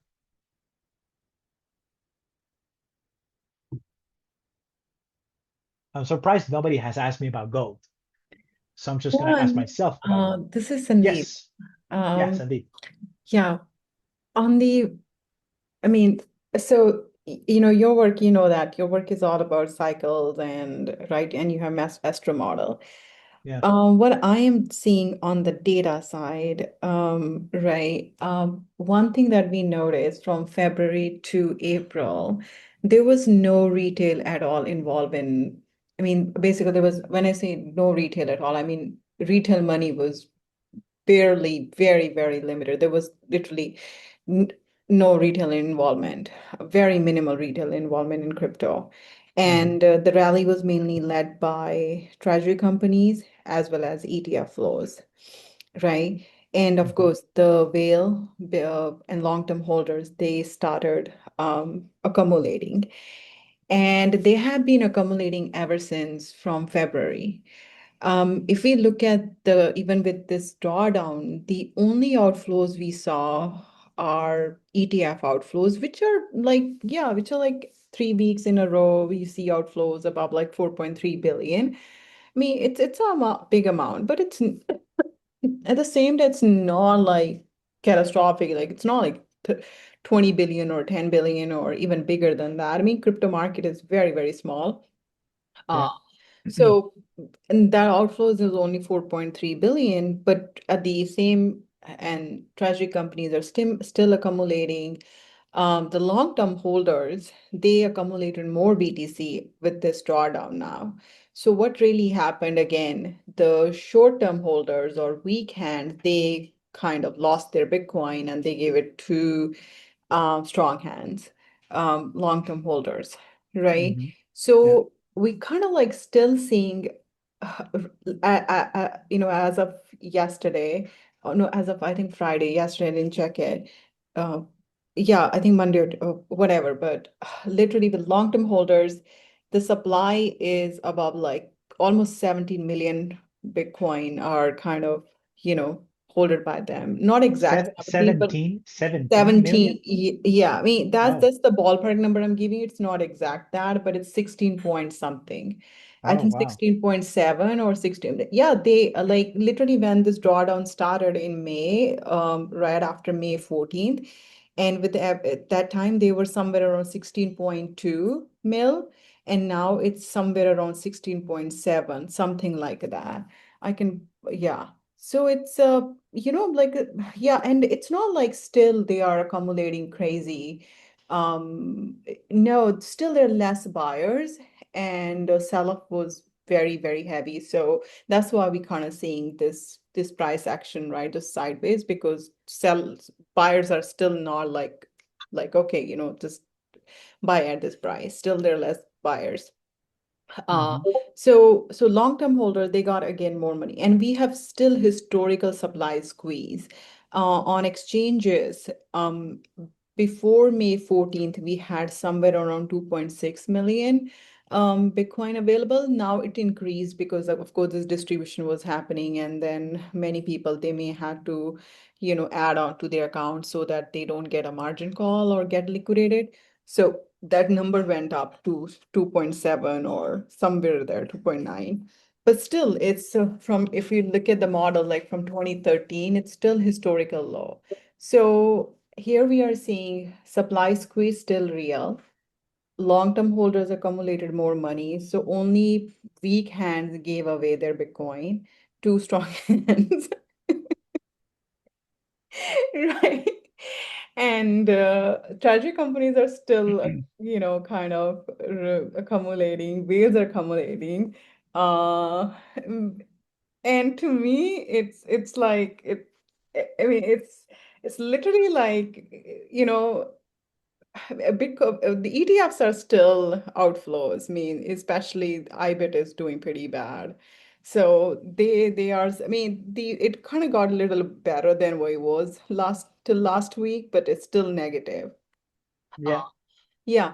So the thing is, given all of this, means it can be either way. If the Clarity Act is coming up in next 4 weeks, and that's what the time we have, and this is what I think it shows in your July after July 22nd rally or something.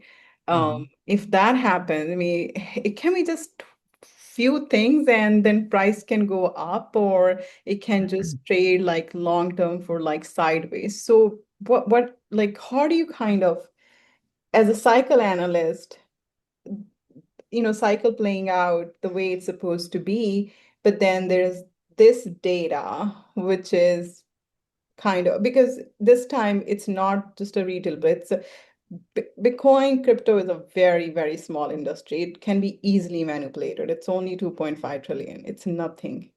Mhm. And very few people kind of, you know, have basically have a lot of accumulation. What I Mhm. mean, like, right? So how do you see that? Means given that we have like this is our current data right I now. mean, to give you a complete answer, I would have to look at the whole time series of how whale accumulation has impacted the price of Bitcoin. I don't have that in front of me. I think I have it on CryptoQuant. That would be a complete answer. My short answer Okay. without I think, looking at yeah, that then is, you and I can have a separate call because I can oh, show sure, you, sure, sure, sure, sure, right? sure. We Like, should, we yeah. should, we should. So it started from ETF, of course, 2024, and that's when ETFs were accumulating right after the launch, we kind of saw that 2024 rally, which was kind of obvious, right? No, like, Yeah, yeah. yeah, but the And it thing was is, a bull market also. So still means ETFs are still net positive. They are now somewhere around 53.6 billion versus, like just 4 weeks ago, they were 58 billion. right, So but yeah. that's I think the answer is right there. That's your answer right there. Is how do you square the fact that all these ETFs are accumulating while the price is going down? As an analyst, not even a psychoanalyst, as an analyst, I would say, well, clearly it doesn't matter then. It just doesn't matter. These guys can accumulate all they want, price can still go down, as proven by the fact that, yeah, it was going up very weakly as these guys were accumulating. Then it crashed. It undid the entire rally that took between February and May, was undone in a couple of weeks. And so it tells you that even if you have this accumulation in the background, it just doesn't translate into prices doing this or that. It just doesn't matter. This is what I would lean on discarding it, not as an invalid, not as something you shouldn't look at. It's just something you don't look at if you want to predict the next move or whether or not Bitcoin is going to go down in February. It just doesn't seem to matter. In fact, you and I were speaking, and Mhm. ETFs were accumulating as we headed into May. Then the time came for the cycle to turn down. The cycle did turn down, and the same accumulation on the ETF turned into out. So the same inflows turned into outflows. So that told me, at least, that at the very least, the outflows are not forward looking. So they're just chasing price. You're Oh gonna yeah, see you're gonna see inflows. outflows are like Right. ETFs are not a leading indicator at all. That's a Right, lag exactly, indicator. exactly. Which means if you have a forecast for Bitcoin to go up, then you're probably going to see ETF inflows. If you have a forecast for Bitcoin to go down, then you're probably going to see ETF outflows. Now, broadly speaking, what do I think about supply being in so little hands? Well, I think that's history of the world. That tends to happen. People Hmm. tend to be weak hands in general, and only the smartest, most seasoned investors tend to accumulate everything. That happens. It's happening with gold right now.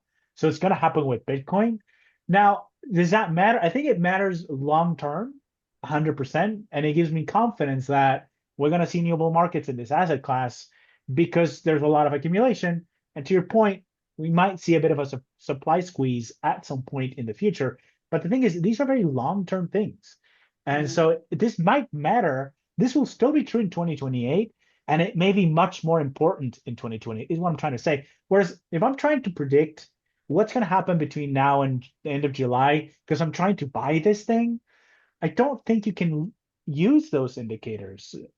I just think that they're too long term. I think they give you a sense of the underlying currents. Like, this is what's happening in this asset class. There's accumulation taking place. There's not a lot of supply. That will translate into higher prices. So there's still a bull market in this asset as long as we see accumulation, right? If we see the whales dumping, and if we see all the supply enter Binance or whatever, and all those 17 million Bitcoins were suddenly for sale, we would worry. We would worry about the future of Bitcoin and crypto. But we're not seeing that. We're seeing accumulation, which tells us that we need to be on the hunt for a low, because we have to accumulate at whatever we think, or whatever we think the low is. But it's not incompatible. It's not incompatible. Bitcoin has already proven to just follow Japanese liquidity. And why am I always talking about lows and 4-year cycle lows and where do you buy? Well, because I'm aware of what you're saying, and that this is a tight supply asset. There's not a lot of it, and there's still a lot of accumulation going on. And we're headed into a world where neutral reserve assets are going to be meaningful, and they're going to play a role probably in the monetary system. So all of this being true, if we want to focus on the next 6 months of 2026, I would argue that these underlying trends of accumulation will not change. And they don't move the price day to day. Like Michael Saylor was like, just the Michael Saylor story is a little telling, because he sold 32 Bitcoin and it made Bitcoin crash. And then he bought like 1,500 Bitcoin and Bitcoin didn't move, which tells you that it's not his buying or his selling that is moving price. It's just perception. So when he sells 32 Bitcoin, which you and I were at consensus. I know you were not at consensus. I was at consensus. I saw his presentation. He pretty much said that the whole what's it called? Stretch revolves around selling Bitcoin. Yeah, because that's how he gets the yield, by selling Bitcoin. But if you understand what he's doing, he's accumulating over time, but he's going to get that yield from Bitcoin sales. He said that. He didn't say it with those words, but he pretty much said that. Then he did it, and people were panicking because, oh, this guy is selling. No, he's not. He's just getting. That's the mechanic. That's the financial instrument he created. That's how it works. You would expect it to sell small amounts of Bitcoin while accumulating large amounts of Bitcoin, which turns him into a net buyer. He is a net buyer of Bitcoin. Now, for some reason, selling 32 Bitcoin makes the thing crash from 70K to 60K, but buying 1,500 Bitcoin barely makes a difference, which tells you this market is not trading on supply and demand. It's trading on perception and leverage, because the perception is, oh, he's going to sell. Spoken by a bunch of people who don't seemingly understand what he's trying to create. He went on consensus saying that he wasn't there before because he didn't have anything to pitch. Then he said, I created a new product and I want to pitch it to all of you. And he pitched Stretch. And Stretch is basically, he's trying to keep a stable asset that gets yield from sales of Bitcoin, basically. And the way he presents it is, this is a way of getting yield out of a 50 or 40 volatility asset and turning that into a 10% yield, which means if you connect the dots, it's like, okay, so if the yield comes from the volatile asset, then he must be selling that asset in order to pay the yield. And that's basically what he said. Then he did it, and oh my God, the price is going to crash. It's perception. I believe one way to put it is, in the long term, it's all about supply and demand. Even with the gold market, it's all about supply and demand and those fundamentals.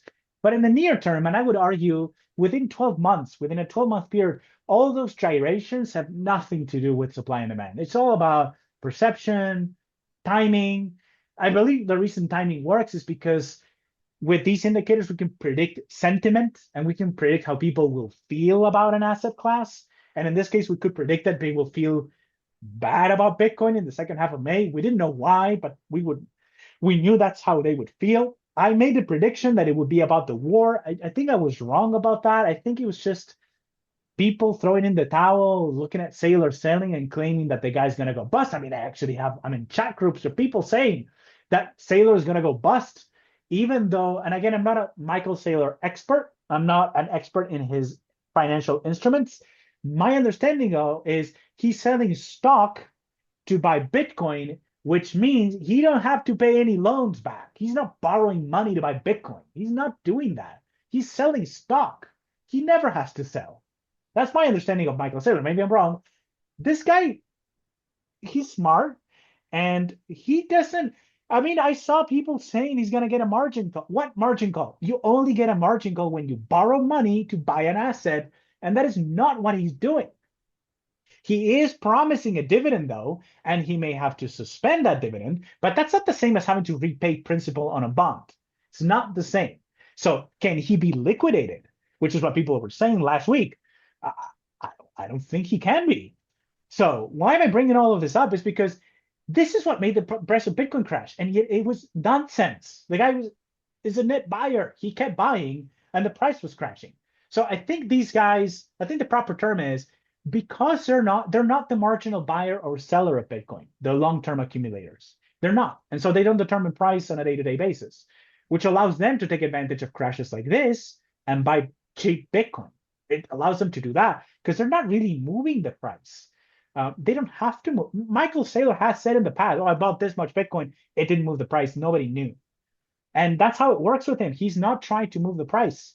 So these are, I guess, these are all perceptions more than reality.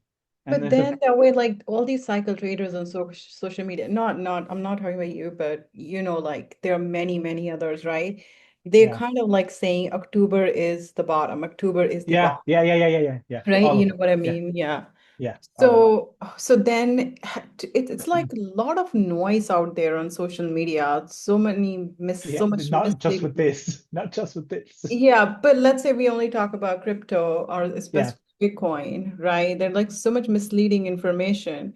And I mean, yeah, it's like uh, October, they're saying October gonna be like low, right? Like, yeah. Yeah, And the then, low in October. yeah, targeting like really low prices. I mean, then literally many people, and I think I told you that many people are actually believing it.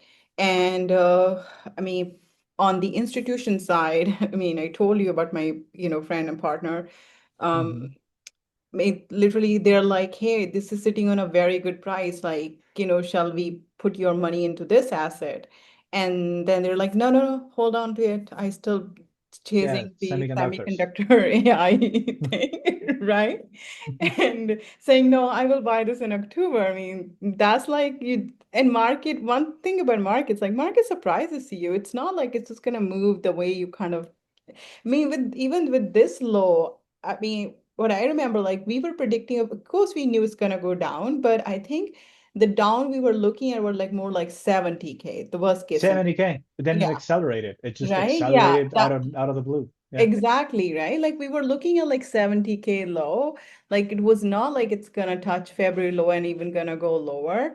So this came as a surprise for many. Now of course they are like, yeah, we told you it's gonna happen, and they do that, but it was like, no, it's 70, or worst case scenario 70, maybe 72, 74, but most likely would trade range that in that range between 70 to 85K, right? Like the range we were talking about for a long time till like July low, what you're kind of seeing here.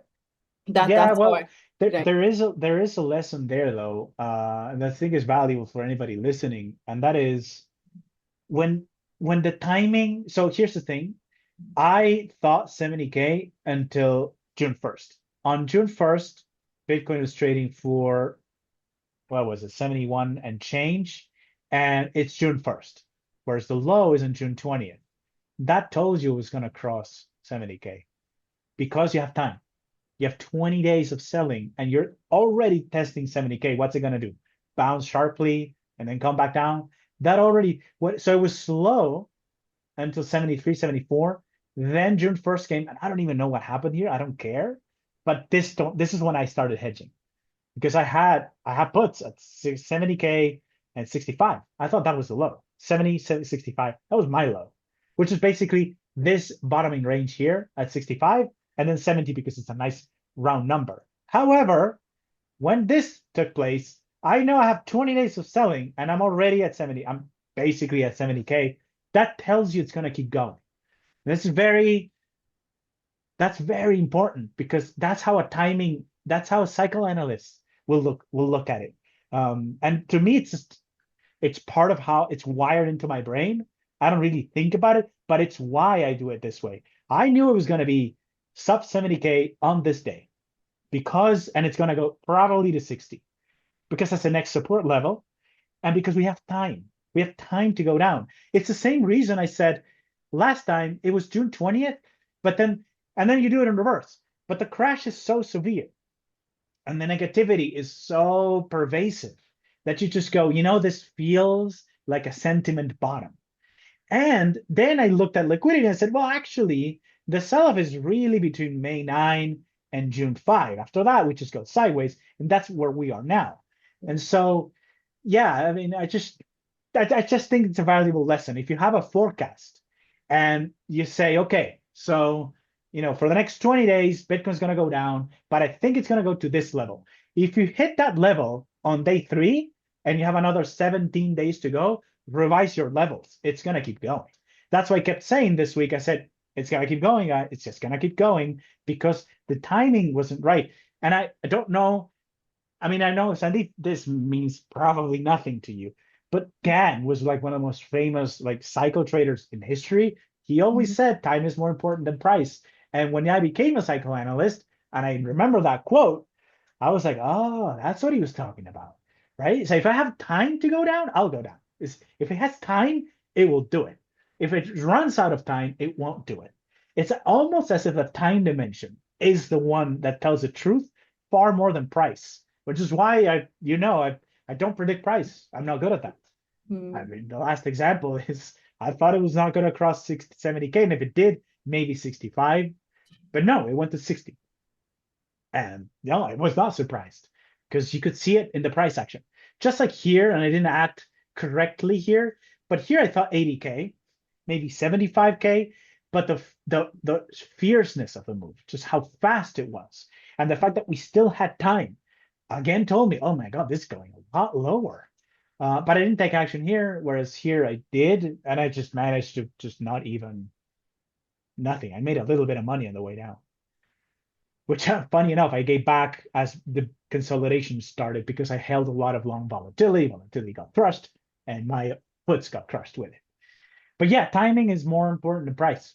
And so if you have time to do something, you'll probably continue to do that. It will probably continue to go in that trajectory for the only reason that it has time to do so, which doesn't make sense. I know it doesn't make any sense, but that's how it is. Again and again, that's how it is. And now it's probably not going to keep crashing because it doesn't have time to crash.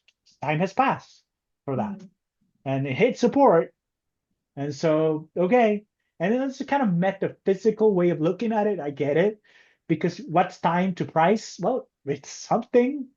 It is something. This is why these models work, because there's something to just time itself. Which Alan, speaking of which, I'd love to talk to somebody at the Foundation of the Study of Cycles about this, because they've been doing this type of work for a very long time. And they're like the authority on that. Sandeep, actually, they're in New York, I think. So anyways, I gotta go soon. So that'll be to cut you off, Sandeep. We'll talk maybe tomorrow. You have time? But I want to cover gold because I discovered something and I want to show. And Perry, we can do oil too, but I have to say, even though I'll get to oil in a minute. But I discovered something in gold.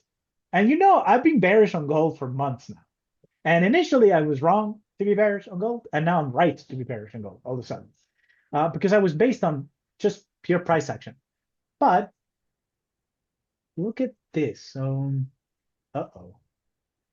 No, not advanced mode. I want to see this forecast. Where is it? I need the web version for this. Because I reran gold forecasts. And they're showing this basically. Right? They're showing this. But let me boot up the web version. Just a minute here. Let's stop sharing this. I need to go into the web.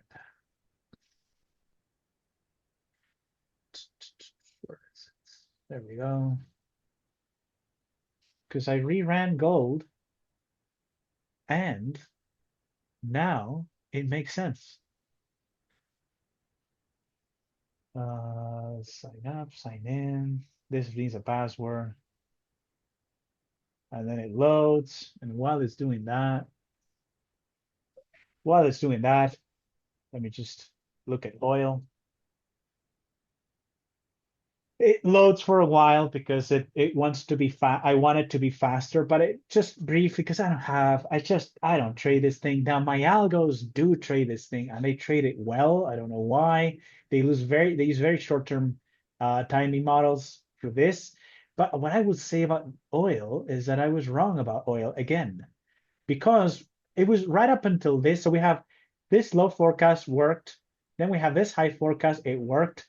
Then we have this low forecast, and I thought oil was going to accelerate from about mid-May, which lined up with Bitcoin going down. Turns out, actually, oil made a high on the 1st of May, and then another one, 19th of May. And right around that is our turning point forecast, which means I don't know what it means yet, but there's a possibility here. There's just a possibility. Unless oil makes another low and rallies into July, and I sound like Martin Armstrong by now because he said this a lot, there's a major turning point for oil in July. And so the bullish outlook was for oil to make a low in May, rally into July, because that told us, okay, this war thing is over. That's it. It's solved. It solves by July because this major turning point in July is going to be a high. But it looks like the model is inverting, whereas it made a high in May, and it's trying to make a low now, it seems like, and it might rally into July. And I'm just saying this for posterity or for the next few weeks. Probably going to put this video on YouTube. And if you see oil rallying into July, that is pretty bad. Sorry, selling off into July, that is pretty bad. That means, because these were minor turning points. This one was minor on May 13. This one was minor on March 10. This one's major. So can we make this thicker? Yeah, this is a major turning point in July. Major. So the other two were minor.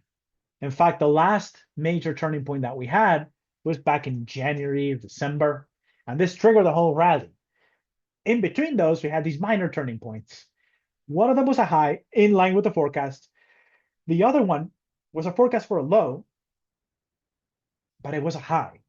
So, but that July turning point still lingers there. Now, there's some possibilities because oil is very noisy. I'm just looking at it here. If oil suddenly rallied, then we have a double bottom here or triple bottom, and May is like in the middle of that window. So maybe, but it's all going to be for oil. All I have to say is that it's all about is the market rallying into July, or is the market selling off into July? And oil inverts a lot because it's a very noisy commodity. So which one of these is going to be? Is it going to be sideways? Because if it's sideways, then we're at the bottom of the range. So I would argue that sideways or down is bearish. It's quite bearish, at least for the world. It means that oil probably takes off after July. The only saving grace for oil now and for the Middle East situation coming down is oil needs to be rallying into July, which means whatever's happening with that war, whatever's happening with those supply constraints in the Middle East, they need to get bad now. If they're not bad now, they're going to get bad after July. This is what the model is suggesting. I don't like that. I don't like those prospects. I hope we see an oil at 120 again, 110. It doesn't have to be 120. It can be 110. If we see that going into mid-July, good. That means there's going to be some type of resolution then. But if we see the opposite, where the market just ignores it, it's calm, it doesn't care about what oil is doing, then look for a merging turning point in July, and that's probably going to be a low. Let's see if gold has loaded. Where is it? this. So I noticed this on gold. There we go. So this, I reran the forecast on gold, and now it's clearly showing this top. And this is the 3.5-year cycle on gold, which is pretty good. It's a pretty good forecast. I went back through it and it's good. It's not perfect, but it's good. It's showing this October 2023 low, which is when I recorded the lesson for gold, and I said it's going to break 2K and it's going to keep going. It has this high, this COVID August high. Then it has this low, a little bit off. I think the actual low here. Oh no, it's this whole three-year period. So again, not perfect, but pretty good. It's pretty good. It's trained on 2000 through 2026 data. Very good model. And now when I did this and I cleaned it out, look at this. Now it is actually showing the top. And I think the model is short. So what I said about gold, what I like to say about gold is it's finally following the forecasts, because I think also that the trading strategy that I picked for it, like this one, I think it's short. Oh no, it's still long. Let's see, is it shorting gold? Nah, it's still long. It's still long. I mean, maybe it goes short at some point, but I just thought it was, I thought I would bring it up that I did some cleaning because there's too many forecasts for everything. But I cleaned up gold because it's the one that it's just bothering me. And lo and behold, it actually picked a clean model that lines up with what gold is actually doing. And this top is probably going to take us to a low sometime in 2028. That's what this is showing. Now, that doesn't mean it's crashing all the way. It's just like crypto. Doesn't mean it's going to crash for 2 years. It could mean this. It just goes sideways for a while, right? This is what the top to the bottom looked like in gold the last time. So we had the top here in August of 2020. And by the time we hit the low, it's actually, the low was actually about 2000, about a little less than 2000. So it was kind of a sideways range. I would not be surprised if gold does that, just a sideways range as we head into 2028. But what it is saying, what this forecasting model is saying, which is pretty good. Let's see the statistics for this. So the statistics is 92% correlation, 43% R2. That's pretty good. That's a pretty good model. And what it's saying is we're in consolidation mode for gold, at least the long-term stuff. Maybe that you can trade this probably. I think it may be tracing out a low sometime soon. Let's see. We have this turning point in October. We have another turning point in September and March, I think October again. So this year, there may be some bounces here. This is lining up extremely well. So I'm expecting the next important low maybe in September. This is probably a tradable bounce. But broadly speaking, and I just don't trade gold that actively, so I only care about this, what the 3.5-year cycle is doing. And I can see it going down. Finally, found a model that fits properly. So that's the outlook for gold. It's pretty finally price action and models finally lining up again. All right, so I'm gonna wrap it up. I'm gonna get to your questions, and then I'm gonna go because I have to go. And let's see. So perception is everything in markets, says Perry, except when astro timing is actually everything first. So that gets to why this might work. Now, anybody who knows planets and astro will tell you that you can use it to predict sentiment and perception. That's what these things predict. Like, this is what they do. They predict sentiment and perception. They shape perception. And so maybe that's where these models work, because markets trade on perception, and we can predict perception using these planetary orbits. Apparently, we can do that. But anybody will tell you, anybody who knows about this will tell you, yeah, that's exactly how it works. You predict how people will perceive things, and how they perceive things predicts what they will do about it. And in the case of markets, they trade on what they think is happening, which is perception. And we can forecast that, which is why these models work. It's a great question, great point. All right, so Perry's saying the price action is actually made from the real world agreed upon and settled buying and selling transactions. Those were driven by human emotions. Astro making price through human decision influence makes energetic sense. Yeah, that's basically it. That's what I said. We can use these tools to predict sentiment Sentiment then leads to price action. So my question, says Perry, is are the astro energy timing energies able to influence automated algorithmic trading decisions, just like it always has for human decisions? Maybe yes, because these algos are modeled off the past human trading. Absolutely. The best explanation I heard for this is these algorithms are made by humans, and humans trade on perception. Even when they're designing algorithms, they design those algorithms to trade on perception because that's what they think matters. So yes, they continue to work even with algorithms. In fact, algorithms are just, because I'm mostly trading with algorithms now, I'm slowly not trading manually anymore. And algorithms are just a way to crystallize your opinion. That's all it is. It's not a robot, because that makes it sound like the robot is making the decisions. It's not. It's still the human making the decisions.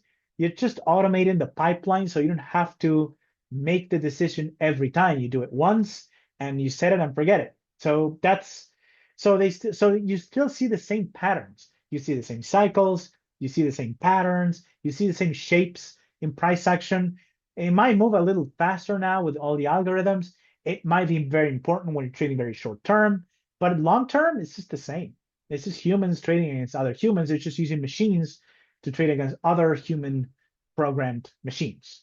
Now, maybe at some point it's AIs, but I would argue that AI is made by humans too, and it will respond to the same stimuli as humans. So it's just, I don't think this will ever change, at least not in our lifetimes. All right, so Wikipedia is saying it also means big boys who worship God, planet making everything to set up for a bull move or a bear market move. Well, there's a quote by JP Morgan. Millionaires don't use astrologers, but billionaires do. I don't know if that's a real quote, but I think it is. I think he actually said that.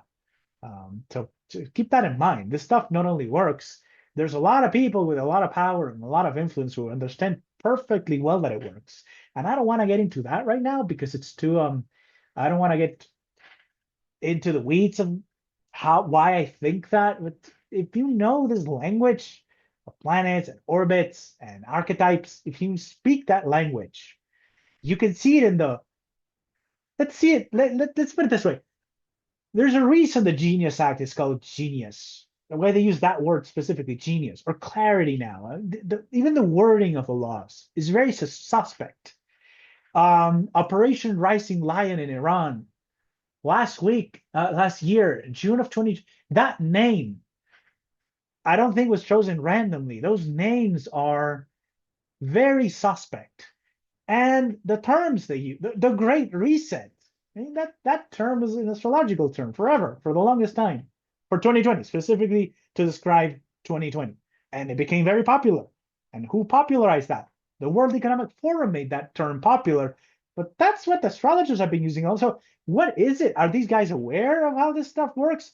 Or does this stuff work so well that it influences the way they think? And I don't actually think that.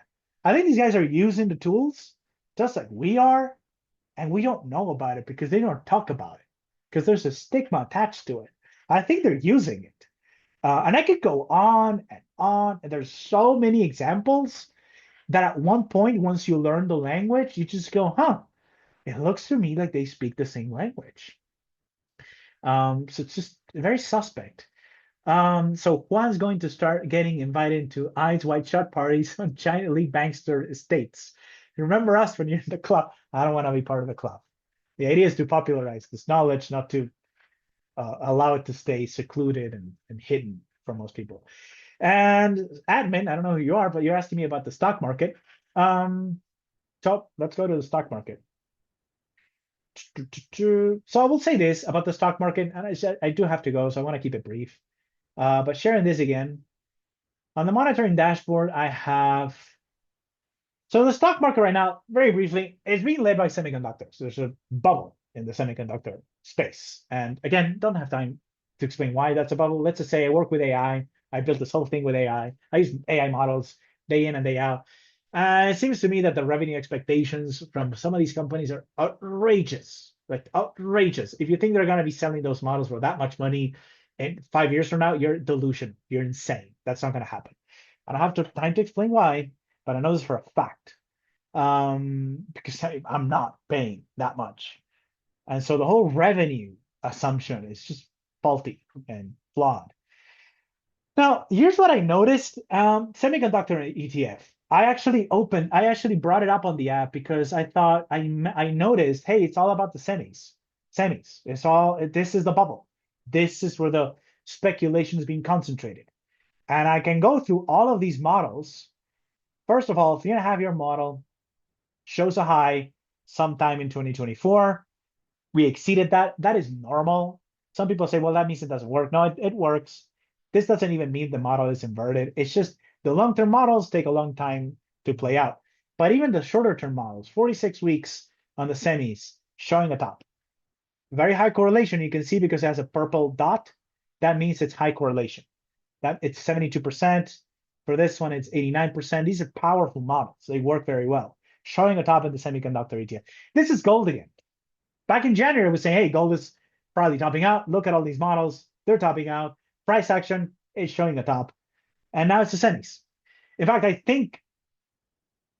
I do believe that the hot ball of money that was chasing metals sold the metals and went into semiconductors and AI. It's the same dumb money that was chasing gold. That same dumb money is chasing AI stocks and semiconductor stocks now, as we speak, as we're recording. This is what they're chasing. And look what my model is saying. It's saying, hey, we're due for a top. And actually, you can go through these, and they all show tops. 80-day, 160-day cycle, showing a top. This updates in real time, by the way. This is the only one that hasn't shown a top yet. It's the 80-day model. The 80-day model, 11 weeks. It grants that we may extend through June 17 for this top. But we're topping up in the stock market. And by the way, I ran it on the NASDAQ. Same thing. Overdue for a top. 480. This is 16 months. I don't know, but this one, I don't know. This model is trash. Need to get rid of that. This one inverted. So showing a top here, topping out here, June 7, also showing a top. 120 days, also showing a top. The S&P is the same. Like I ran it on the S&P, I ran it on the NASDAQ, I ran it on the semiconductor index. It's showing tops across the spectrum. I'm going to run it on the Dow. I would not be surprised if the Dow is showing tops too. But every time I run my models on the US stock market, it's showing tops. So the market is toppy. But not only that, if I get rid of this, I just show you the price action. This price action on the semis, this is toppy, guys. This is gold again. It's gold. It's the same people. I bet you it's probably even the same, literally the same people who were chasing gold in January, only for it to crash 10% in their face, and then they left, and then they abandoned the trade because they lost all their money. They used too much leverage. Leverage at all-time highs. Retail participation at all-time highs. Revenue assumptions, sky high, dilution. Thinking Anthropic will continue to sell. Let me tell you a story about DeepSeek and Anthropic. From last week. So I use AI all day. I ran out of credits for Claude. Claude is great. Claude is awesome. Claude is the best AI model. Anthropic is the best company. But there's only one problem. The only problem with Anthropic is I ran out of credits. I topped it off with $20 because I wanted to complete a task. The model would not run for 5 minutes with $20. Would not run for 5 minutes. It ran out of credits immediately. I was like, hey, this is too expensive. So then I plugged it up. So I was using DeepSeek at the same time. I bought $10 worth of credits for DeepSeek. I used it all day, every day. Last week, I used $4 to use it all day, like 8, 10, 12 hours a day, $4. I was using less than $1 per day. Whereas with Anthropic, 5 minutes, 10 minutes, you're running out of credits. You might be saying to yourself, yeah, but DeepSeek is so much worse. It is not. It is absolutely not. In fact, I gave Claude and DeepSeek the same task just to test it out. DeepSeek is just as good. Now, Claude is slightly better. But you see where I'm going with this? These AI companies, they're charging 50 times more money than this is actually worth. 50 times more money, 100 times more money. These valuations, trillion-dollar valuations, I think they're all going to get there at some point. But right now, these models are too expensive. And this AI spend, these data centers that are being built, all of this money that is being borrowed and spent, it is on the assumption that these models will stay as expensive as they are today, and they're not. They're not going to be as expensive. So costs are probably going to go down 99% for most AI models, and usage will be there at some point, but it's not there today. If you crash these prices by 99%, so too will these companies' valuations. And right now, I even saw charts this week that was saying that AI spend is actually going down. I think the reason for that is because more people are switching to cheap Chinese models that get the job done just as well. This is not an endorsement of the Chinese Communist Party. I'm just simply saying these models are extremely good, and you can get them for a fraction of the price. In fact, they're open source. They're not even closed source. You don't have to pay DeepSeek. You don't like China? Fine, run your own model then. This is something you can do today. So these revenue assumptions that underpin the entire semiconductor rally that you see here, it's thin air. It's a bubble. And the only reason I think that most people are not aware that this is a bubble is they're not actually using AI. They don't use it every day with their everyday jobs. They're just not using it. They're not engaging with it. They're paying the $20 Claude subscription and they think it's fine. They think that's normal. Hey, that's cheap for me. And then you start doing heavy duty tasks with AI, and then you realize, hey, this is insane. Like, this is crazy. You cannot be charging $20 for the same thing that I can do for, let's see, I think 1 cent, probably less than a cent. If I use a model that is about 90% as competent, so $20 versus less than 1 cent, same task, same results. That's a bubble.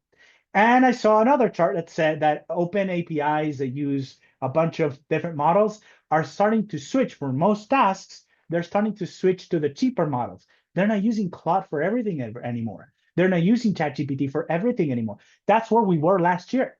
So this whole thing is a little bubbly, which is how I can pair that with my model saying, hey, this is probably a high, getting you back to the semis. The forecast for the semiconductor index, once you realize what's underpinning this rally, it begins to make sense. This begins to make sense. This is like, yeah, overdue for a top. Yeah, you bet we're overdue for a top. And this, we're overdue according to the planets. But also fundamentally speaking, these valuations are absolutely crazy. They're crazy. We're going to get, it's just like the internet, right? The internet was very useful. There was a real product there. It changed the world. So will AI. But the problem in 2000 is the expectations and reality were just not lining up.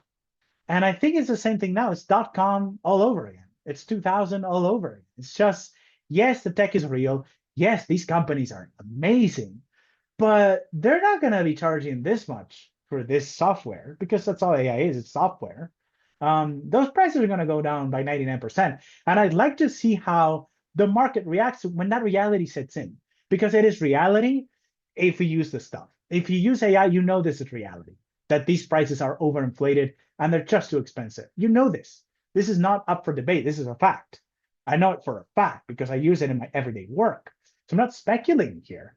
I'm just trying to figure out, when is reality going to set in that prices actually reflect the reality of how much these companies should be worth today based on what demand there is today. And according to these models, we're close. We're very close. You can run LLM locally for about $300 for the hardware. Absolutely, 100%. Then you can host your own. It's not even that expensive.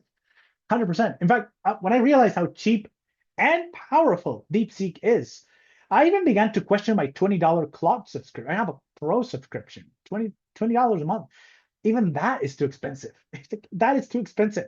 Even that is too expensive. So, and I still use it. I still keep the subscription because Claude is still the best. But like, again, for 99% of tasks, you do not need the best. You just need something cheap and fast. Rate inflation from Perry. Inflation, if the printed money supply of a nation or world doubles in 10 years, then eventually all prices would roughly double thereafter too, market values included, since all the values ultimately relative. Yeah, absolutely. That's why I'm still in Bitcoin. Monetary asset debasement, that's not going to go away. Question, Are you filtering inflation out from your model prices? I think so, as it's built from the reference of the central bank liquidity numbers, trying to make sure. Yes, I am. But the way I do that is I just detrend it. So I detrend every market, especially for Bitcoin and the stock market, the ones that go parabolic. It's just detrending means whatever the underlying trend is, you just take that out. It's a noise floor. It's just noise. You take it out. Honestly, I'm not doing it for ideological reasons with inflation or whatever. I'm doing it because you can't predict most things that go parabolic because they print a lot of money. You can't predict Bitcoin in 2020 and 2021 when they're printing all this money, prices get all distorted. It doesn't even, the cycles don't even show up. You need to detrend. And that means taking care of that inflation component. All right, guys, I got to run. We almost did 3 hours here. So appreciate everybody for joining. I know there's a lot of new faces. I know that some of you were not able to get in. I apologize for that. I'm going to try and figure that out. I've been so busy building out this app. Some of you are going to get access within the next month to the app, by the way. So look for that on the Discord. It's not going to be for everybody. I'm going to roll it out very, very slowly.